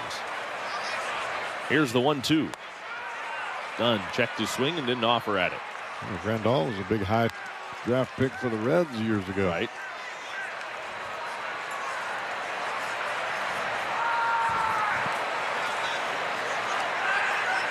First rounder back in 2010 out of Miami.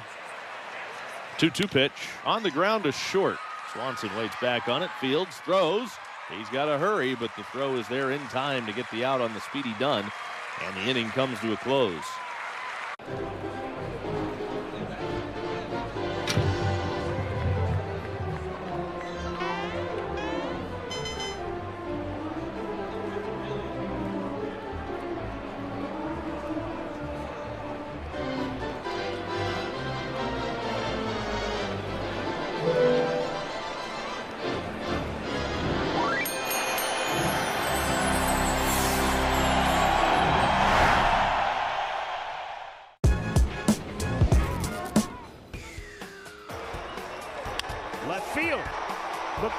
back. It's over his head. The Guardians walk it off.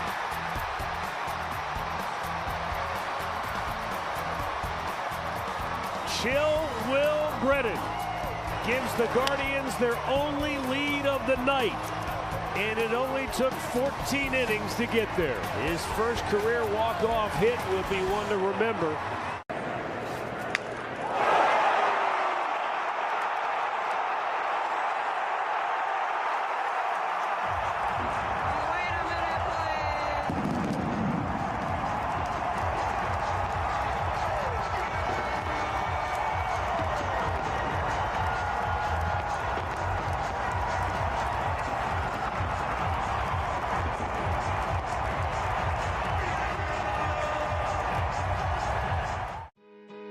Brett Rooker joining the show in studio. We're going to talk hitting. What are you thinking right here? That's 95 at the very top, and I at least foul it off. So I know I can cover it. If I make that same move and have that same mindset, I can cover the fastball at the top. And if I can cover that, you get the job done. Steel is an official sponsor of the Cincinnati Reds grounds crew. Find yours at steeldealers.com. Cubs come to bat here in the 6th inning. It'll be the top of the order. Mike Tauchman, Seiya Suzuki, and Cody Bellinger against Carson Spires. 4-1. Cubs leading it. The pitch. And that's right in there for a called strike. Carson Spires has done a nice job since coming on in relief of Frankie Montas back in the 2nd inning with only 1 out. But the Cubs have had the leadoff man on against him 3 times. They won't here. There's a high chopper to third. Espinal fields it on the short hop, and the throw to first is in time to get the out. Perhaps a bit premature with that statement, but Espinal makes the play. That was not an easy play by any stretch of the imagination, but Espinal makes it. Yeah, that ball had some funky spin. But Espinal, he is a glove man all the way. And he has one of only 2 Reds hits today. Now Seiya Suzuki, who has a couple of knocks. Doubled and scored in the 1st, and then he singled his last time up. 2 for 3, strikeout in between. The pitch. Suzuki takes off the plate outside. It's time for you to ask Cowboy. It's where you get to ask Cowboy your burning questions by tweeting at Reds Radio Booth, presented by Encore Technologies. 1-0 pitch. And that's a strike on the outside corner. Today's question comes from William Hobel. How can fans get Mexican Coke? I'm sure we would love it. Fouled back. We would love it. If you've never had it. How can they get it? Yeah. You fly down to Mexico. Kidding. Ball 2 strikes on Suzuki. Kroger, Jungle Gym. Pitch is off the plate inside. 2-2. Look for it in the glass bottle. That's they're tall glass bottles. Yeah, there's some that are twice as tall as the ones that I'm drinking in here. Oh, really? Yeah. 2-2. Swing and a miss, and down on strike, Seiya Suzuki. I was at a place, I thought of you, it was during spring training, went to this little burger place, and I couldn't believe it. On the menu, it was listed under beverages, Mexican Coke. That's what they call it. I know. It's the good stuff. It's the real good stuff. Coca-Cola Refresco. Cody Bellinger swings and fouls that away over by the Me gusta. Reds dugout. If you'd like to ask Cowboy, tweet your question to at Reds Radio Booth. As always, big thanks to our good friend John Burns and Encore Technologies. 0-1 on Bellinger. Here comes the 0-1 pitch. Bellinger takes low. 1 ball, 1 strike. I mean, those are the real questions that people need answers to right there. I hear you. The 1-1. Off the plate outside. Nope, that's called a strike. Bellinger thought it was outside, but that's called a strike by David Rackley. 1-2 now. We're in the 6th, 4-1 Chicago. Spires looking for a 1-2-3 inning, but Bellinger has other plans. This one's hit to right. On the run, Fairchild, he'll make the catch. It is a 1-2-3 inning after all for Carson Spires, and we go to the bottom of the 6th inning. It's the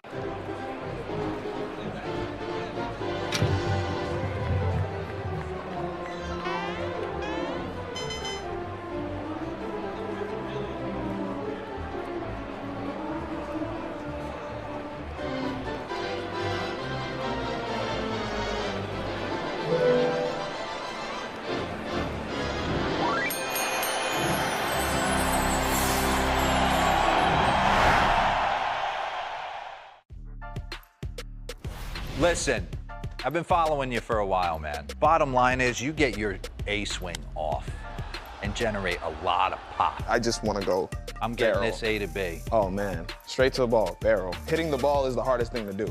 I'm a person from 0-0. I'm looking for spin. I'm not going to lie.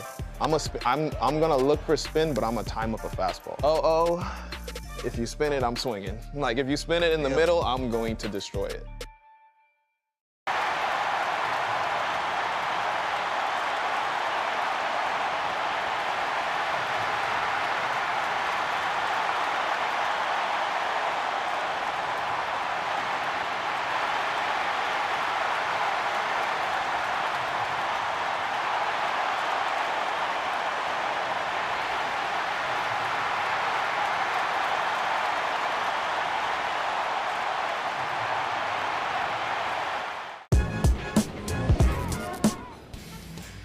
Anticipation to see what. Oh, goodness! That ball had a family! The opening of your Cincinnati Reds. Call ACR Gunite Pools and Spas now. Swim this year. ACRGunitePools.com. News, weather, traffic, and that McConnell magic. Mike McConnell tomorrow morning at 5 on 700 WLW. Well, the Reds need to get the bats going. Could use some hits strung together. It is 4-1 in favor of the Cubs. Stuart Fairchild leads it off, and he tries to push a bunt toward first, but ends up fouling it high into the net above Ellie De La Cruz waiting on deck. Strike one. You know, it's interesting watching the pitch sequencing of Imanaga. After the home run by Mele, no more first pitch heaters. He's thrown splits, curveballs, and then he'll use that fastball later in the count. 0-1 is up and away.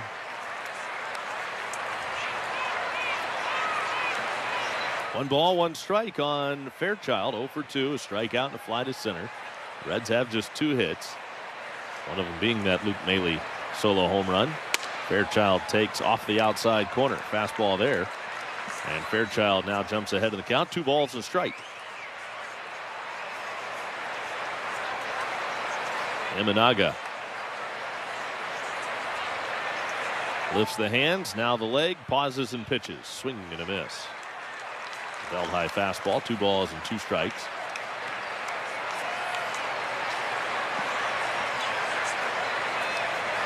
Imanaga with that rather unorthodox motion, at least here in the States, it's a little unorthodox. Now the 2-2. Swing and a miss, struck him out. Down on strikes, Stuart Fairchild.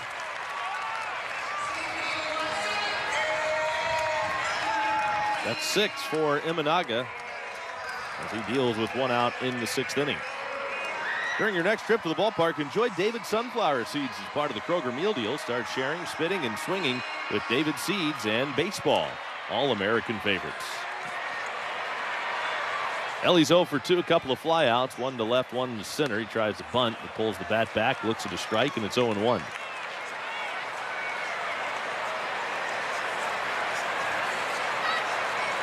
The Reds with a win today could pick up a game on the Brewers in all likelihood.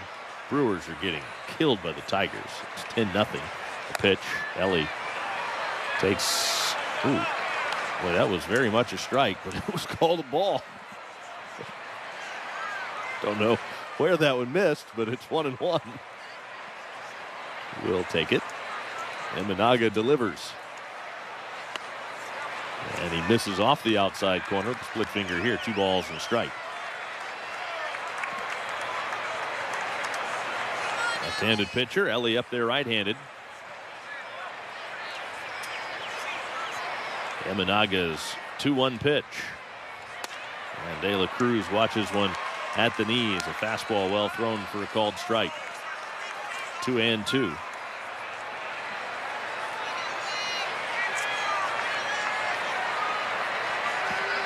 Imanaga stays right around the plate.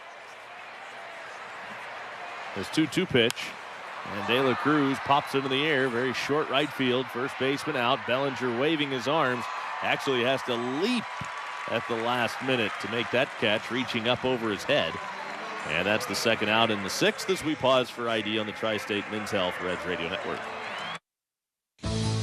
Perfect baseball weather, sunny and 80s today. Tonight, look for a low in the mid-50s. Tomorrow, sunshine, high of 72. 80 degrees now at the home of the Reds. News Radio 700 WLW Cincinnati. With the Cowboy Jeff Brantley, I'm Tommy Thaw. Great to be with you at Great American Ballpark. Reds are down 4-1 though in the 6th. Jamer Candelario takes a fastball that misses outside from Imanaga. 1 ball and no strikes. Imanaga had struggled his last 2 starts coming into this one, but you had a feeling he was due to right the ship, and he has done that today. Here's the 1-0. And Candelario watches a strike on the outside corner. It's 1-1. What stood out to you the most so far about this Cub left-hander? I think just his ability to change kind of who he is. He threw fastballs early, really through the first 9 batters. Candelario lifts this fly ball pretty well hit to center field. Pete Crow Armstrong is back and on the track right at the Reds bullpen to make the catch. Well, Candelario just missed one there.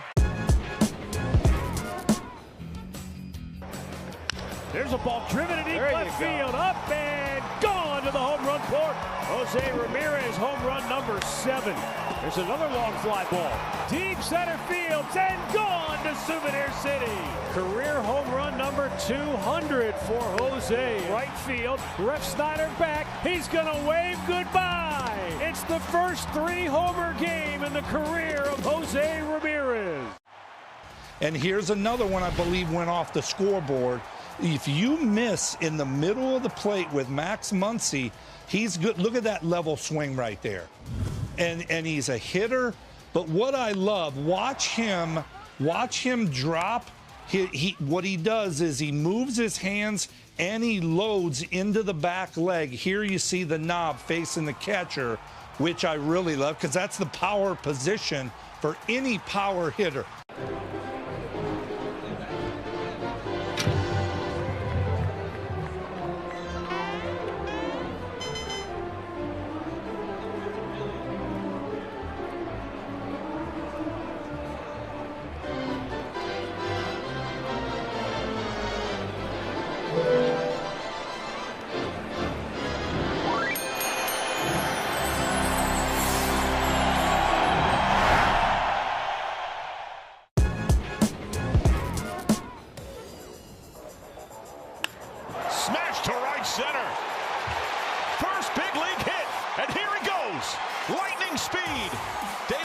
Up to second.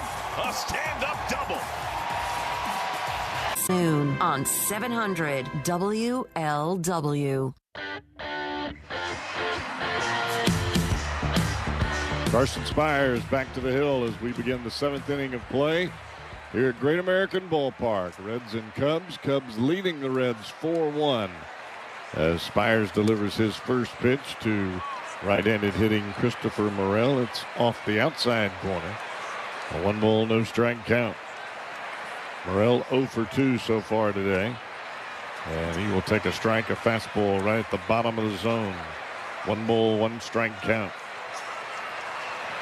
Cubs jumped out to a 3-0 lead in the top of the 1st inning. Ground ball through the right side. That's a base hit. It's just a good piece of hitting by Christopher Morel. He hit that ball right off his knuckles, right through the right side of the infield, and nobody home. So the Cubs with their leadoff hitter aboard again. It's about the only guy that has had any success against Carson Spires, whoever's been leading off an inning against him. Here's Ian Happ. Happ doubled home all 3 of those aforementioned runs in the top of the 1st inning. He will take a changeup for strike 1. Reds only have 2 hits on the afternoon, one of those being a home run by Luke Mele. Changeup again. This time it misses up and away, and it's a 1 ball, 1 strike count.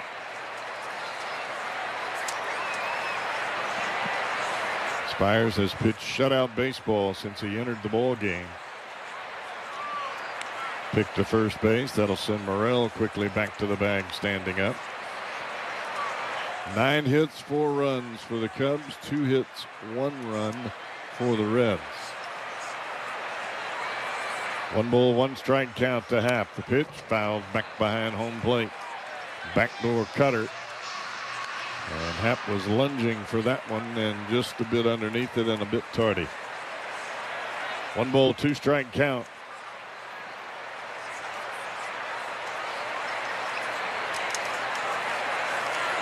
Fires from the belt.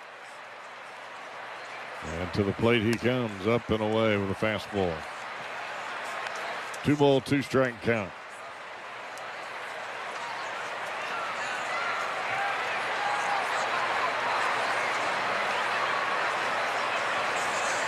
Morel not much of a lead over there at first base.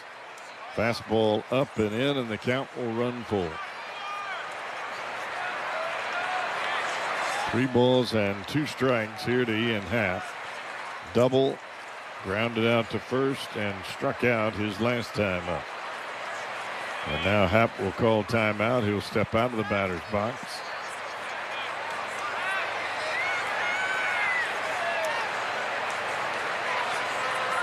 Spires ain't messing around. He gets it. He's ready to pitch. 3-2, and he walked him. So the first 2 aboard for the Cubs here in the 7th.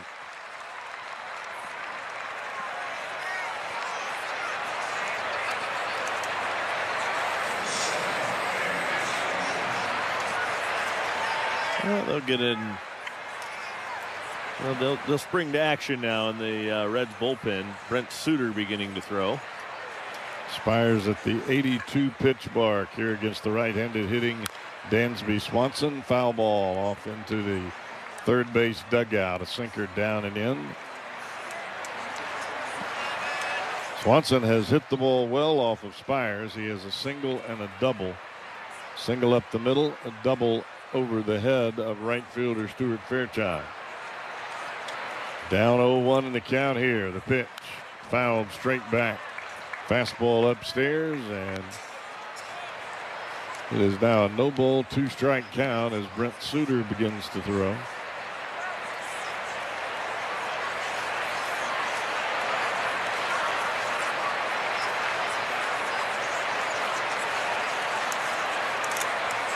Spires looking for a double play or a strikeout here. Should be a double play. 4-6, 6-3, and that is a double play. Ground ball right at Jonathan India. And the big fella De La Cruz was coming across second base looking like a freight train. Well, it was a great job by India because his feed led De La Cruz to the bag. So De La Cruz actually caught the feed from India as he was coming across second base, pretty much right as he was stepping on top of the bag. Quick turn. Nice double play right there. Christopher Morel moves to third base, albeit with 2 outs. And that'll bring to the plate Michael Busch. Busch 0 for 2. Walked in the first inning, struck out, and has flied to left. And he will take a first pitch cutter that just catches the outside corner for strike 1.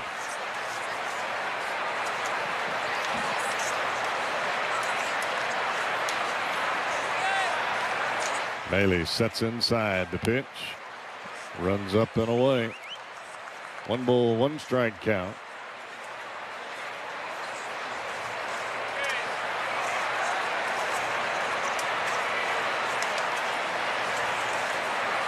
Spires turns it loose and he misses down and in. Looked like a changeup that time. Came out of the hand just a tad late. 2-1 now to Michael Busch.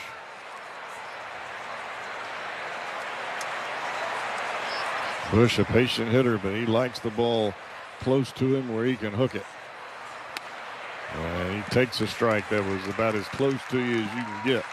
Right over the inside corner. 2 ball, 2 strike count. Maybe he doesn't like it that close. Spires 1 pitch away, getting out of this one.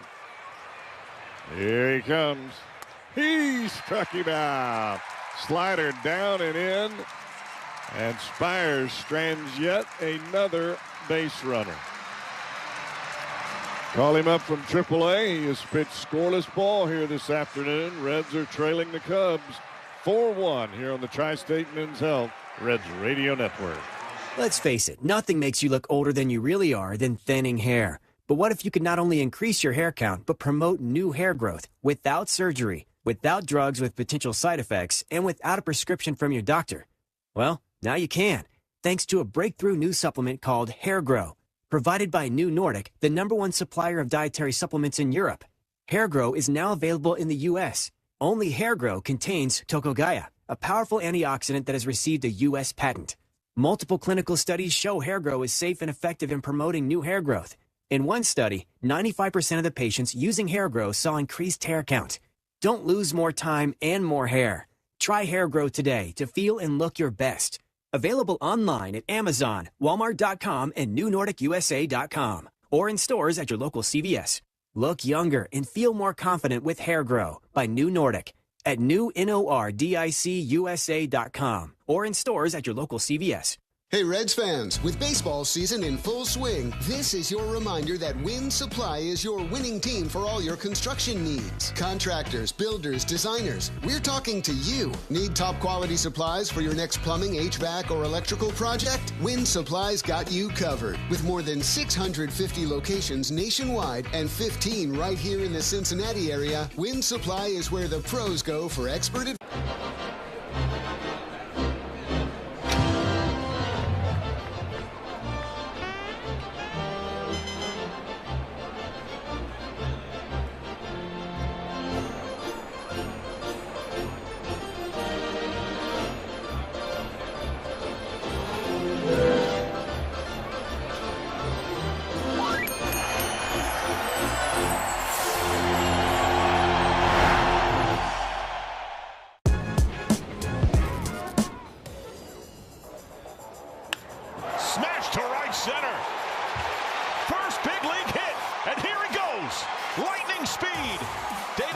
Up to second. A stand-up double. That was 112 off the bat. Ladies and gentlemen, welcome to the show. This kid is electric. First career double. First career base hit. Anticipation to see what... Oh, goodness! That ball had a family! In game 2, his first home run, a 2-run bomb. John, that wasn't just a home run. That ball almost exited the ballpark. The hardest hit ball by a Red this year. It brought everyone to their feet. Notice Gurriel. That ball's hit well into left field. That one is way back there. And Gurriel goes deep. Back-to-back home runs for the Diamondbacks. The Snakes are alive here in this second inning. Gurriel with his second home run of this post. Ball to Luke Mele to lead off the third inning. That was a home run. That's the only run the Reds have. And one of only 2 hits that the Reds have this afternoon. Steer is 0 for 1. He is lined to center. He has walked and missed the double by the hair of your chinny chin chin down the left field line. Here's Emenaga. Fastball, actually a split finger, misses up and away. 1 ball, no strike count.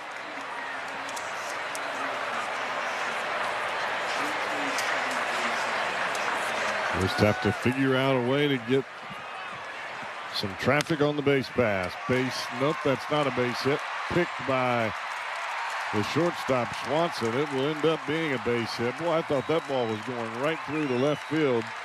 Swanson has got some serious coverage out there at shortstop. That was a spectacular play, and if he could have got his footing, he would have had a chance to have a play at Steer at first. He just had trouble getting his footing when he popped up after making the diving backhanded play in the hole at short from the shallow left field grass.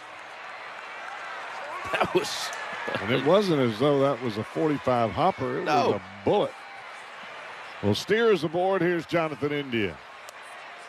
And the first pitch, fastball at the top of the zone. India lays off. 1 ball, no strike count. Of course, anytime you're talking about a comeback against the Cubs, you just got to figure out a way to get into that bullpen. There's a line drive into center field. That's a base hit. Steer round second, and he will hold the horses right there. Steer looked like he was heading for third, and Pete Crow Armstrong was on that ball like white on rice. And Steer pulled up the stirrups in a hurry. That was probably the right idea. I thought it was good aggressive base running to try to think about going to third, but the way that Pete Crow Armstrong got to that ball, he rounded it, he was right in line, and I think that was smart by Steer to stay at second. You can feel it a little bit from the Reds side of things. First and second, back-to-back hits to open the bottom of the seventh. Here's Santiago Espinal. He is 1 for 2 today. The pitch, up and away. Split finger tailing up and out of the strike zone. Both of those hits a little bit more on top of the ball, too. A little flare out to center off the bat of India after the ground ball in the hole at short. 1 ball, no strike count. Imanaga, the left-hander. The pause, the pitch. Up and away again. Another split finger missing up and out of the strike zone.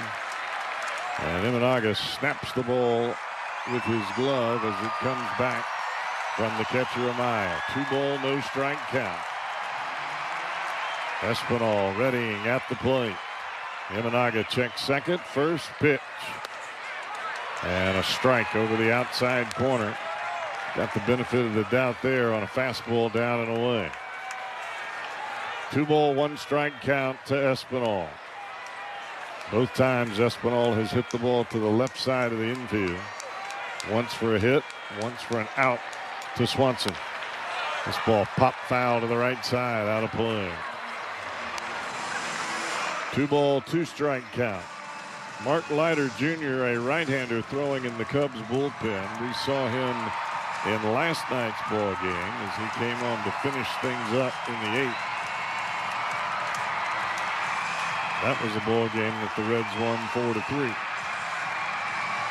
So Espinal calls time. He'll step out of the batter's box. And he is really making Imanaga wait. 2 ball, 2 strike count. Steer at second, India at first base. Imanaga, the set and the pitch. Line drive into left field. That's a base hit. Here comes Spencer Steer. He will score. Coming into second, Espinal, and he is out at second base. On to third is India. Espinal very aggressive. A nice throw by Ian Happ into second to cut him down. But the Reds have plated their second run of the afternoon, and it is now a 4-2 Cubs lead. I almost wonder if maybe Espinal was anticipating that throw going to third with India going first to third, and instead the throw into second, and it seemed to get Espinal by a good margin. And now it appears Tommy Hotovy, the pitching coach for the Cubs, will go out and have a bit of a conversation along with the interpreter for Shota Imanaga. 1 out in the inning. India standing at third base. Those are 3 really nice hits in a row here to start this inning against Imanaga. Well, it seems like all of them were hit rather well.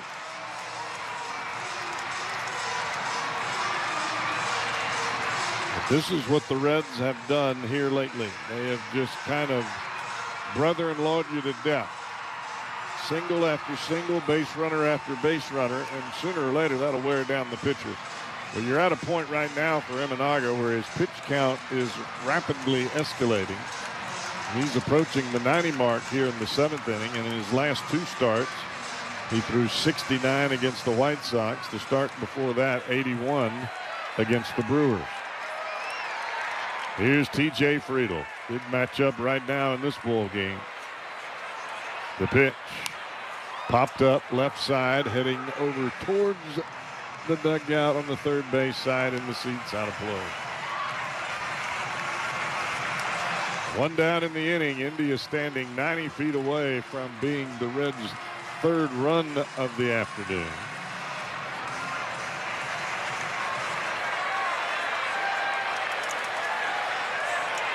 Imanaga has the sign. He'll come set at the belt. The kick, the pitch. Fastball, strike 2, right over the outside corner. Good pitch down and away from Friedl. And he is quickly ahead of the Reds center fielder at a no-ball, 2-strike count. Looks like Mark Leiter Jr. is throwing very casually in the Cubs bullpen. Imanaga from the set to the plate. In the dirt. Nice stop by Amaya behind the dish. A split finger down and away from TJ Friedl.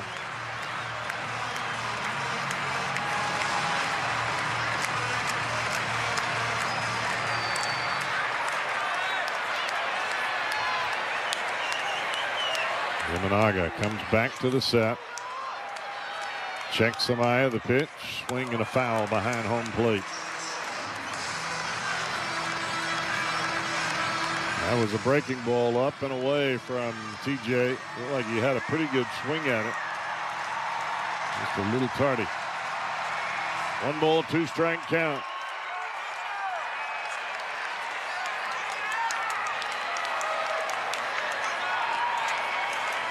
Imanaga back to the dish. Fouled again behind home plate. Imanaga has stayed away from Friedl this entire at bat with every pitch.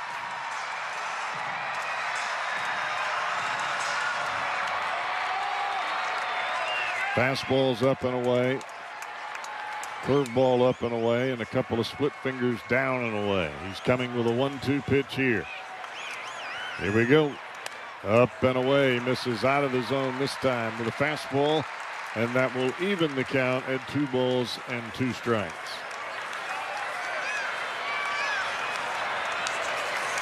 Friedl just trying to figure out a way to get aboard. Cubs lefty back to the dish. Swing and a miss. He struck him out. Curveball started in the middle and took a right turn when it got to the plate, and Friedl right over the top of it for strike 3. 2 down, and here's Luke Mele. And before Mele comes to the plate, Craig Counsell is going to the mound, and that's going to be all she wrote for the left-hander Shota Imanaga. So a new pitcher coming on. More than likely it will be Mark Leiter Jr. We'll tell you about him when we come back. 4-2 Cubs at the moment here on the Tri-State Men's Health Reds Radio Network. Some of the most. And here is Giancarlo. Fly ball, deep left field. There it goes. See ya. His 400th career home run, and it gives the Yankees a 3-1 lead. A Stantonian home run. A bullet that actually went over the bullpen and into the bleachers. Curtain call for Giancarlo Stanton. A milestone blast that looks like it traveled about a mile. Total strength, hitting the ball solid, and just being strong enough to hit a line drive 400 plus. There's a ball driven in deep left field, up and gone to the home run court. Jose Ramirez, home run number 7. There's another long fly ball. Deep center field and gone to Souvenir City. Career home run number 200 for Jose. Right field, Rex Snyder back. He's gonna wave goodbye. It's the first 3-homer game in the career of Jose Ramirez. Anticipation to see what. Oh, goodness! That ball had a family!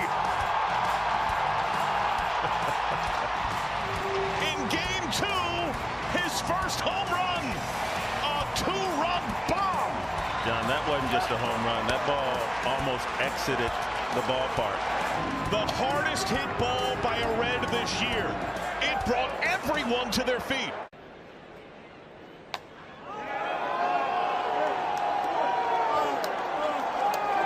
Is in the ball game. Leiter coming on for the 28th time, 2-3 with a 3.38 ERA. He's allowed 21 hits in his 24 innings. He has struck out 32. Now, he will not face Luke Mele. He will face Jake Fraley. So Fraley off the Reds bench, a .290 batter. India still standing at third, representing the Reds' third run of the afternoon if they can get him home here. 2 down in the inning. The pitch, swing and a miss. Split finger starts middle away and just kind of darted off the outside corner. And Friedl swings right over the top of it. No ball, 1 strike count. Swing and a miss. Another split finger, and Friedl right over the top of that one. That one in the bottom of the zone.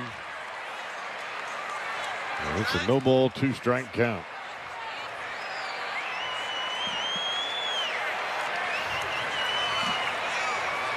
Leiter Jr. waiting on the sign from Amaya. He has what he needs. Here he comes. In the dirt. Another split finger, this time well off the plate. Friedl lays off. It's a 1 ball, 2 strike count.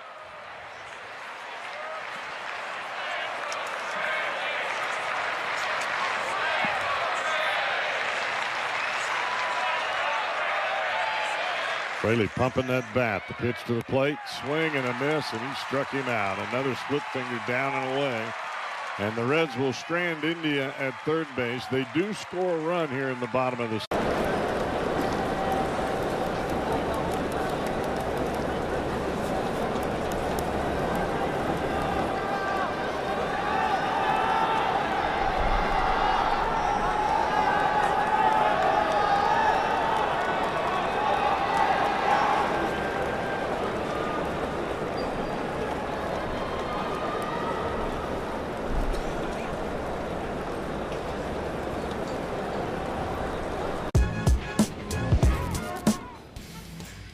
anticipation to see what. Oh, goodness! That ball had a family!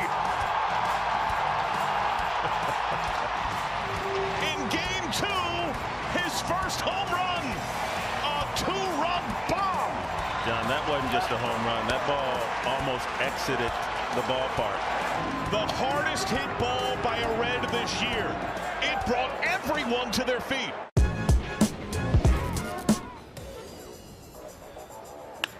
Smash to right center. First big league hit, and here he goes. Lightning speed.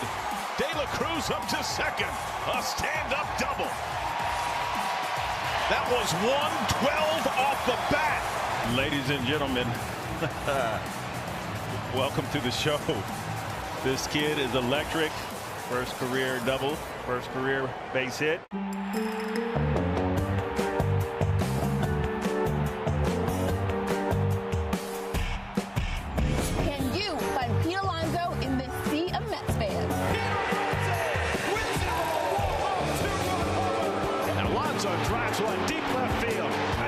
Fireworks. Visit RozziFireworks.com for details. Rozzi's Famous Fireworks reminds you to always celebrate safely.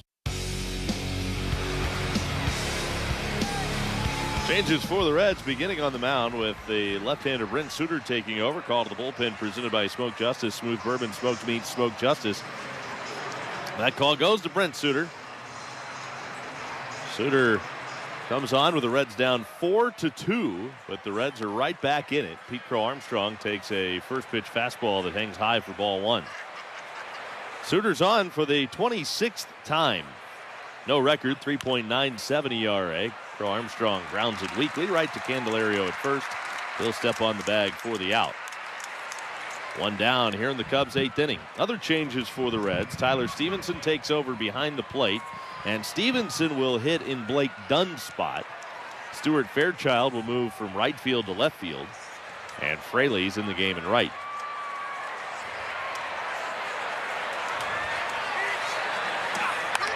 Check swing foul. That'll go pinballing into the Reds' first base dugout. Strike 1 on Miguel Amaya.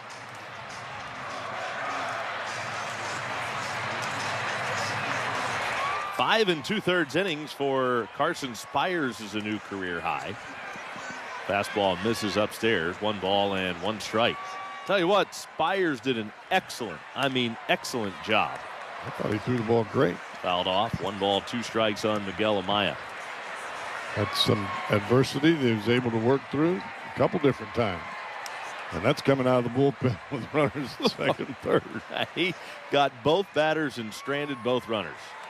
Here's the 1-2 pitch. Amaya takes off the outside corner.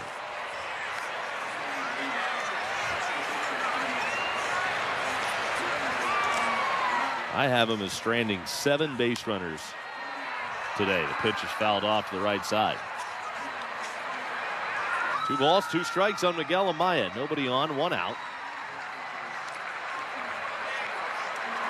The pitch. Weekly bounce towards short. De La Cruz comes in, has it. He'll throw in plenty of time to get Amaya. 2 outs in the 8th as we pause for ID on the Tri-State Men's Health Reds Radio Network. Prepare yourself for the changes coming to the Norwood Lateral beginning tonight. Details after the game on the home of the Reds. News Radio 700 WLW Cincinnati.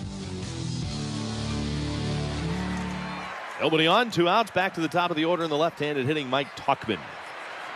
Tauchman is 1 for 3. He also has a walk and a run scored, and he looks at strike 1. First pitch slider from Brent Suter. It's 0-1 on Tauchman. Here's the 0-1. And the pitch misses way off the plate outside. 1 ball and 1 strike. Suter works lightning quick, and here's the 1-1 pitch. On the ground, Weekly rolled to first.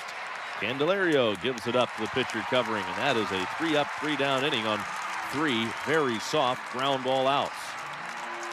We head to the bottom of the 8th. Reds down 2, 4-2 Cubs on the Tri-State Men's Health Reds Radio Network.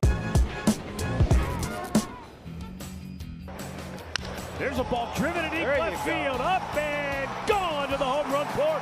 Jose Ramirez, home run number 7. There's another long fly ball. Deep center field, and gone to Souvenir City.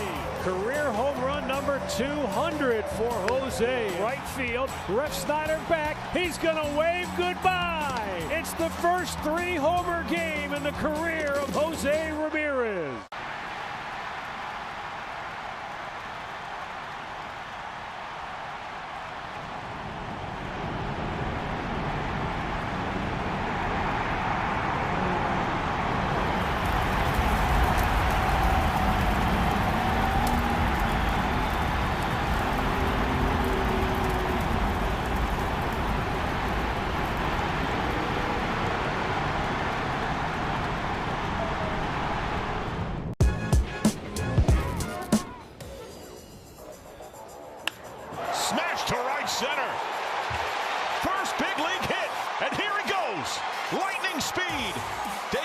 Up to second. A stand-up double. That was 112 off the bat. Ladies and gentlemen, welcome to the show. This kid is electric. First career double, first career base hit. 1 man away, Pete Alonso coming up. Pitch to Alonso. That's driven deep to left by Alonso, and that is way gone. Whoa. What a shot from Pete Alonso to put the icing on in the 9th. An enormous home run for Alonso, his 14th of the year to make it 6 to... Down to Grateful Nation, tonight at 10 on 700 WLW. Tyler Stevenson will lead off the Reds' 8th inning. Stevenson, Fairchild, De La Cruz, although Benson's on deck to hit for Fairchild against the righty Mark Leiter Jr. Stevenson swings the first pitch, rolls it right to Dansby Swanson. He gobbles it, throws in time. 1 away in the 8th. It will be Benson batting for Fairchild.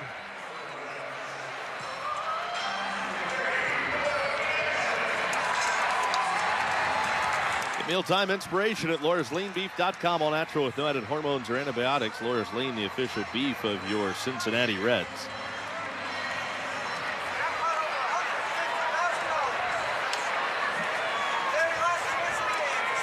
Here's the pitch to Benson. And he takes a look at a strike. The count is 0-1. Reds have hit a home run today, which is good for you. Means you win. Here's the 0-1 to Benson. Breaking ball down and in. You can help celebrate that TFL home run by being one of the first 100 fans to unlock $20 off your next order with code TFLREDS at ticketsforless.com. Here's the 1-1 pitch. Swing and a miss. Split finger down, a ball and 2 strikes on Benson. Home run was by Luke Mele back in the 3rd inning. One of 2 Reds runs today. Reds are down by 2, 4-2. Ball and 2 strikes on Benson. Mark Leiter Jr. to the plate. Swing and a miss. He struck him out with a split finger. And there are 2 away in the 8th. And it's up to Ellie De La Cruz. Try to keep it going.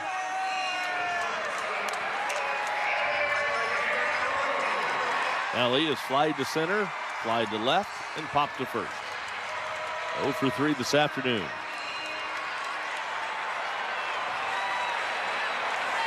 Reds are quickly running out of outs. Here's the pitch. And De La Cruz takes off the plate outside for ball 1. Shota Imanaga went 6 2/3 for the Cubs today. Allowed 2 runs, both earned on 5 hits, a walk, and 7 strikeouts. He was the one that served up the Luke Mele home run.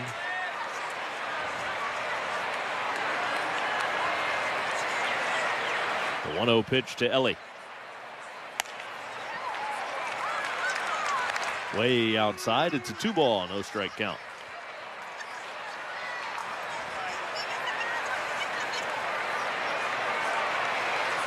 Leiter fires.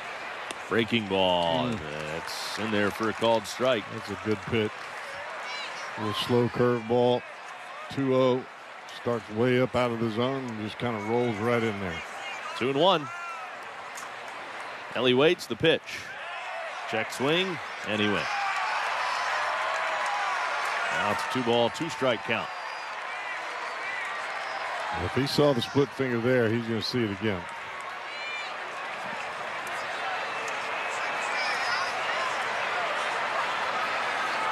Leiter turns it loose, the 2-2 pitch, and it's a weak roller foul. First base side, we'll try it again.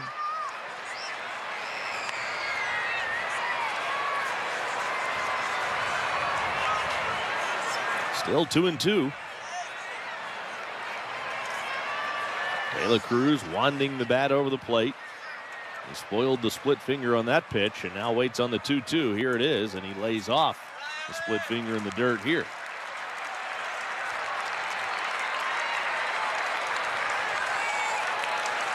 Count is full, 3-2. Nobody on, 2 outs. Leiter comes set, and the 3-2 pitch. And it's low, ball 4. So De La Cruz works the walk. He's on with 2 outs, and it brings up Jeimer Candelario representing the tying run with 2 outs in the 8th inning.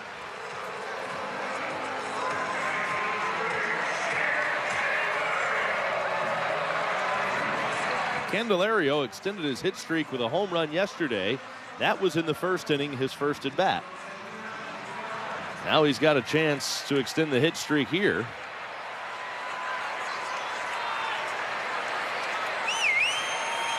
As he comes up in the 8th inning with De La Cruz on at first base. Hit streak is 8 games. Leiter has the sign, sets. He throws the pitch, and it's a strike called, a backdoor breaking ball on the outside corner. 0-1 the count.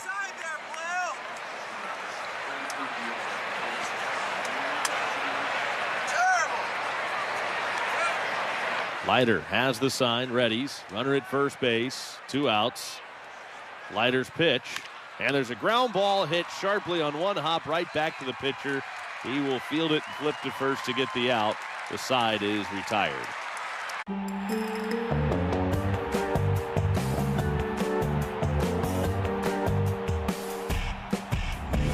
you find Pete Alonso in the sea of Mets fans? And Alonso drives one deep left field, and it's out of here. Pete Alonso with his 2nd home run of the day. Pete Alonso keeps on raking. Just very strong. And there he is.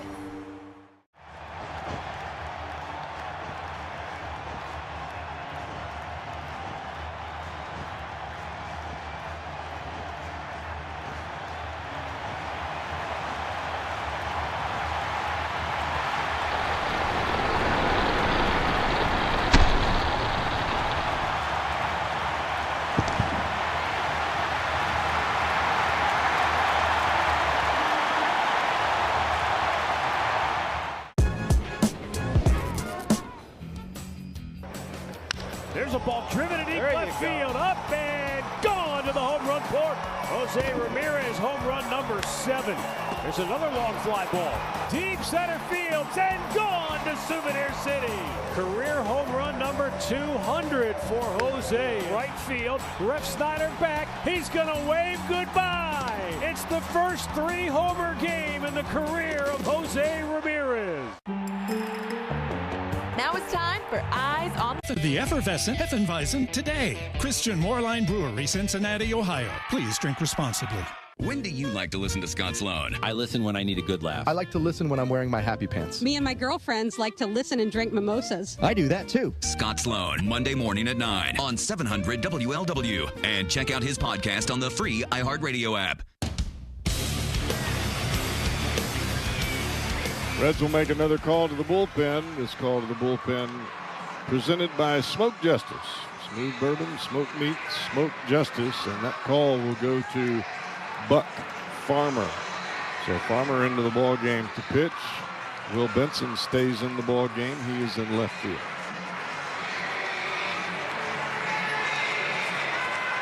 Farmer trying to keep it right where it's at. A 2-run Reds deficit and give the Reds a chance in the 9th. First pitch is on the way and 2 tied for ball 1 to Seiya Suzuki. Suzuki's 2 for 4. He doubled and scored in the first, singled in the 4th inning. He has struck out his other 2 at-bats. The pitch. That's a strike. 1-1.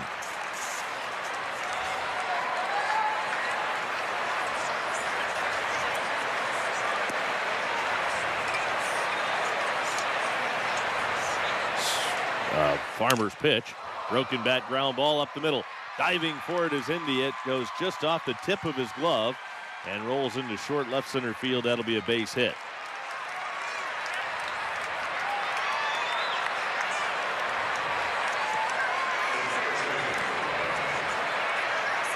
So the Cubs get their leadoff man on a broken bat single from Seiya Suzuki.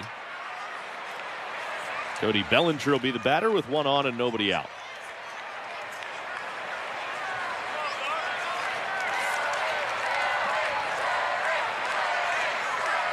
Farmer's first pitch. Bellinger swings and cues this foul over by the Cubs dugout.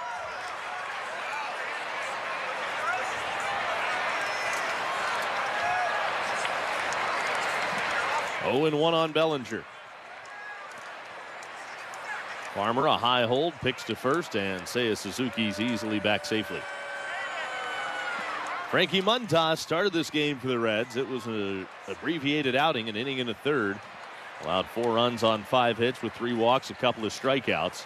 But Carson Spires did a great job behind him. The 0-1. Bellinger skies a pop-up high into the air, foul, first base side. Candelario over, lost it, finds it. It's into the camera well. Candelario took a little bit of a tumble as he got his feet tangled up with the sidewall just past the camera well. He lost it for a moment up into the clouds, and by the time he found it, he kind of got a little disoriented and stumbled along the rail there.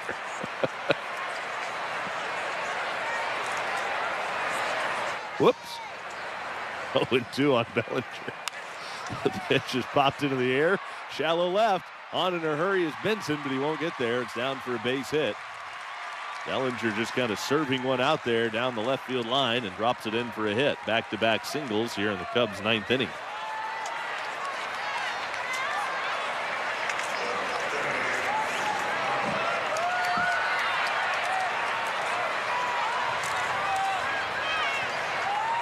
Now Christopher Morel.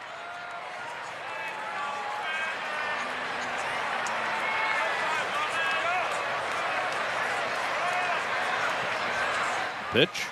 Morel grounds it down the third base line, a foul ball. Morel's been on twice. He walked and scored in the first inning. He singled in the 7th. Officially 1 for 3. 4-2, Cubs leading it, trying to add on in the 9th against Buck Farmer. Farmer's 0-1 pitch. On the ground to short, De La Cruz has it. He'll go to second, around to first. That's a double play. 6-4-3. Down to third base, Suzuki.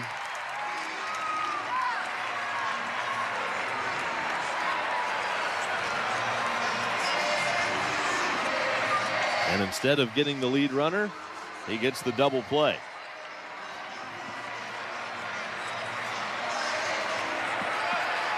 Now the Reds will just put Happ on. He'll be walked intentionally.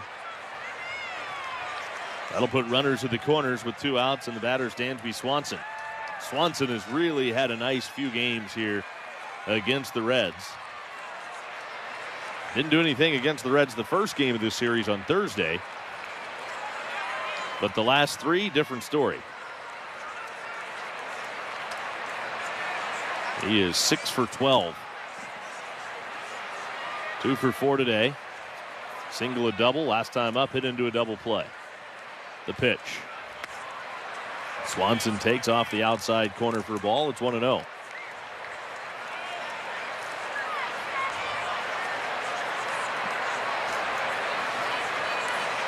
Swanson waves the bat back and forth. Farmer a high hold. The pitch. Runner goes. The pitch is low and outside. No throw to second. That'll be a stolen base for Ian Happ. His second stolen base today. They're going to put Dansby Swanson on too. Yep. So now Swanson will be walked. And that means that David Bodie will come to the plate. Well, there's no place to put Bodie. He had a good day yesterday. And he came into yesterday 0 for 8 and then proceeded to get 3 hits. He was 3 for 4 and scored 2 of the 3 Cub runs. First pitch to Bodie. Way low and outside, ball 1.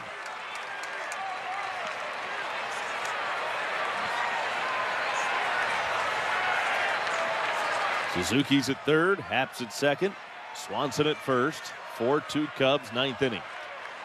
Farmer a high hold on the pitch. And it's a breaking ball that slides in there for a called strike. 1-1.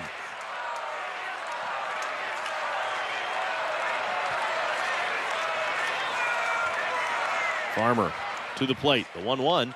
Oh, he tried to check. Did he go? They appeal and ask at first, and no swing. Says Adrian Johnson on the slider, down and away, 2-1. For Bodie, the 3-hit game yesterday.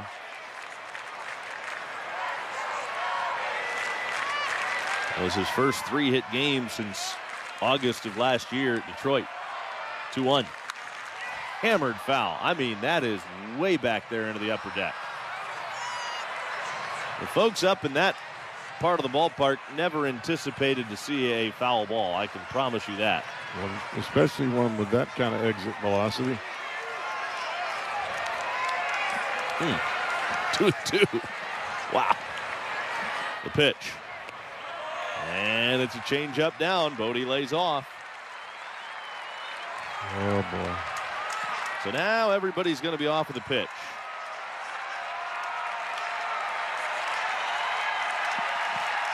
Three balls, 2 strikes. Bases loaded, 2 outs. Here's the payoff to Bodie. Swing and a fly ball, right center field. Going back on it, Friedl to the track. He's there. He's got it. The Cubs load him up in the 9th, but leave him loaded. Last chance for the anticipation to see what. Oh, goodness! That ball had a family! In game 2, his first home run. A 2-run bomb. John, that wasn't just a home run. That ball almost exited the ballpark. The hardest hit ball by a Red this year. It brought everyone to their feet. Strike 3 called. Wildemarlo Vargas called out on strikes. 5 Ks for Verlander.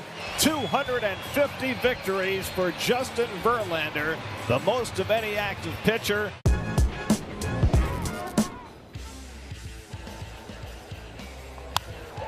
There it is! 2000! A milestone moment for a Pittsburgh icon back home. How good is it that they can enjoy that here in Pittsburgh? Man, it's hard to even speak right now. What a beautiful thing. What a wonderful achievement for Andrew McCutchen. 2,000 career hits, and to do that in a Pirate uniform. That's what means the most right there.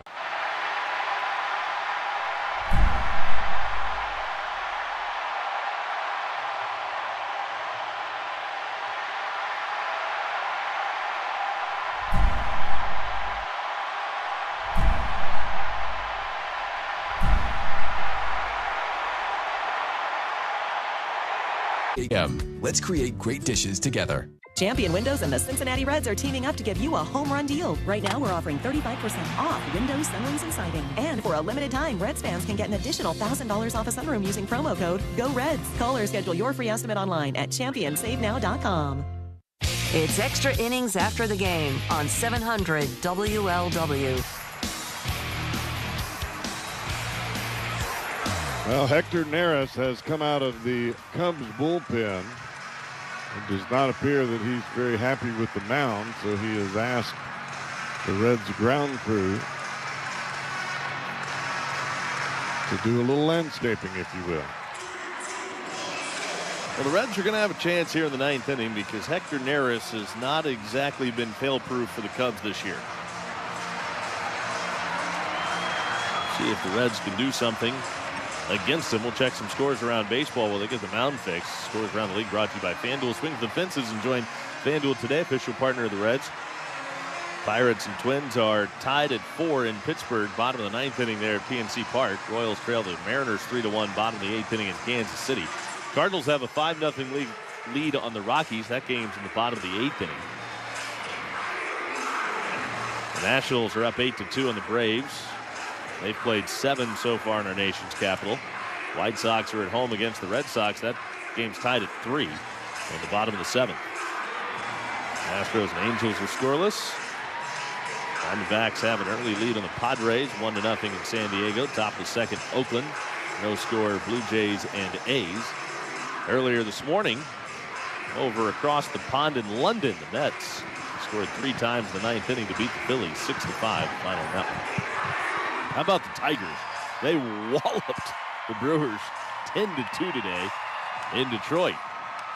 A lot of runs scored in Detroit in that series. Yes, there have.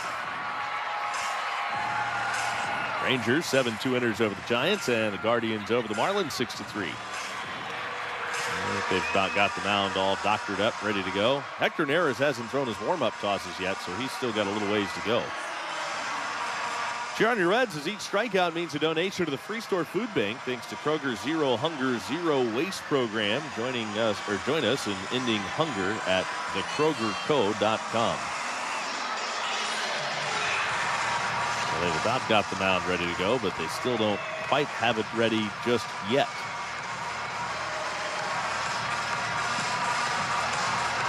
Reds are down by 2. It's 4-2 here in the bottom of the 9th inning. Cubs got out to an early lead in this game. Cubs scored 3 times in the first inning. And they did so with a couple of hits and 3 walks. So there were 2 doubles, 3 walks. And Neris started, still didn't like it, so they go back to work. And Neris was unhappy with the mound before he even threw a pitch on the mound. They were still checking his equipment. Matter of fact, he did not even get up on the mound before asking the grounds crew to do something with it. And then he got up on the mound, dug out the hole in front of the mound, didn't like it, and now he's having them fill it back in. They're trying to get it as quick. They're trying to get it done as quickly as possible. With everybody watching on in a tight ball game too. That's the other part of this whole thing. And Cowboy, I would imagine that this affects the pitcher more than it would the Reds hitters in a situation like this. I would think that it would affect my defensive teammates that are just standing around out there. So now Neris is trying to see if he likes the footing. Grounds crew still standing there as Neris goes through his warm-up tosses. And I think he's going to say, yeah, good to go. So everything's good. Now Neris can go through his warm-up tosses. But going back through it, Cubs got out to an early 3-run lead in the first inning. Mike Tauchman walked to start the game against Frankie Montas. Seiya Suzuki doubled right behind him. Cody Bellinger hit a missile, but it was caught at first base by Jamer Candelario right before Christopher Morel walked. That loaded the bases, and then Ian Happ unloaded them with a double down the right field line. And that is still the difference in the game. That 3-run double. Cubs would tack on one more in the second. Miguel Amaya doubled to start the inning and then came home on a base hit by Mike Tauchman. And that was it, the Cubs scoring today. The Reds got their first run on a solo home run by Luke Mele in the third. 3 straight singles led to the Reds' second run in the seventh.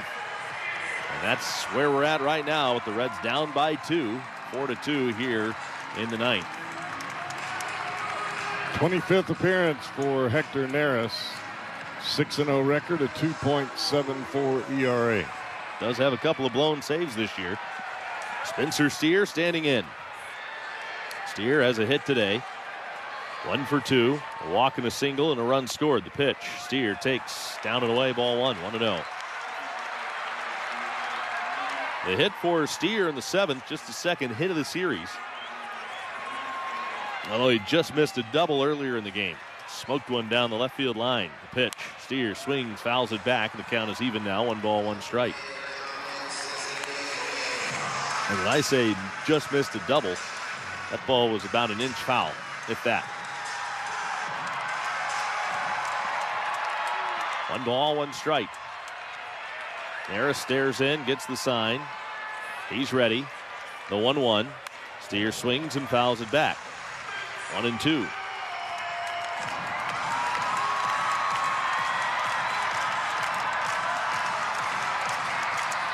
Right-hander against right-hander. Bottom of the ninth inning. Reds down 4-2. Neris hands together at the belt. The 1-2 pitch. And it's a little high. The splitter just did hang upstairs. 2 balls and 2 strikes.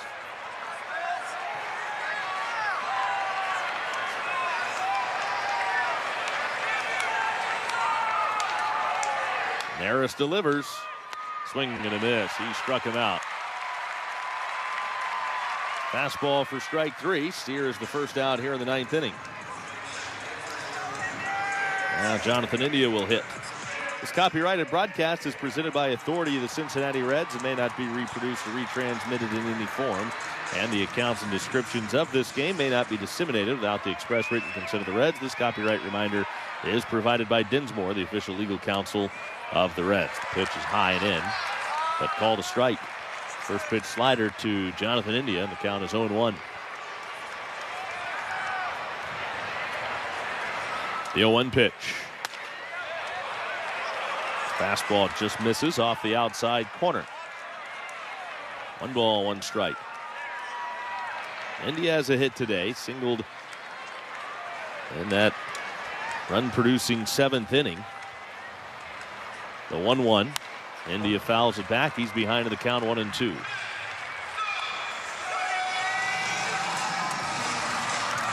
India's 1 for 3 today.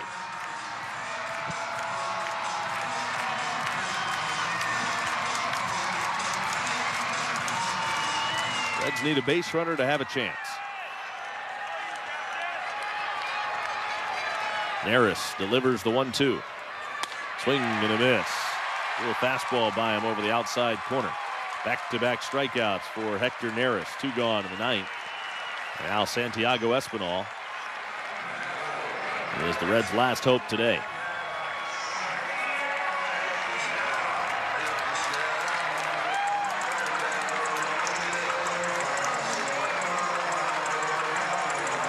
The Reds have been a 2-out run factory here over the last few days. Well, they need a couple of them right now to have a chance against the Cubs to extend the winning streak. Here's the pitch. Espinal takes low, ball 1. Espinal has 2 hits today. In fact, He singled home the Reds' second run in the 7th. The 1-0. And Espinal swings and fouls it back. Reds have already locked up the series win, taking the first 3 games.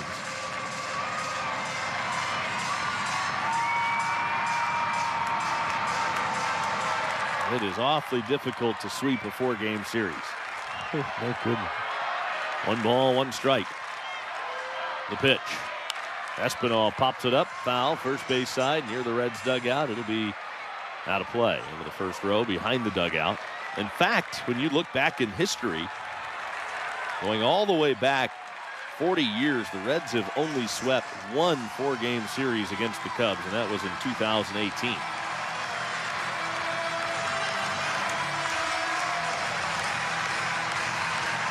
One ball, 2 strikes on Espinal. Neris readies at the belt. The 1-2 pitch. Ground ball to third. Scooped up by Morel. His throw on target to first, and that's all. Reds fall 4-2 to the Cubs. The win streak is snapped at 7 games. But the Reds still take the series from Chicago 3-1. A good series here at Great American Ballpark against the division rival Cubs, but the Reds just come up short today. Once again, final score, Cubs 4, Reds 2. We'll be back to wrap it up right after this on the Tri-State Men's Health Reds Radio Network. As the official bank of the Reds, PNC Bank is a big fan of the game. But it would like to remind everyone there's nothing wrong with keeping things boring once in a while. Like when it comes to managing your money, steady consistency is a winning approach. So go ahead and cheer for that bases-clearing double. But don't forget to save a little applause for those sensible walks and interest-bearing savings accounts. PNC Bank, brilliantly boring since 1865. PNC Bank, National Association, member FDIC. Hi, it's the Cowboy, Jeff Brantley. For my total shoulder replacement, I turned to Dr. Rosano at Beacon Orthopedics and Sports Medicine. Because when you're in pain... Tucker has grounded out and flied out. Tucker drills one deep to right field. That one's well tagged and off the scoreboard out there. Tucker's 29th on the year. RBI number 110. A bomb to right for King Tuck. Oh, hey.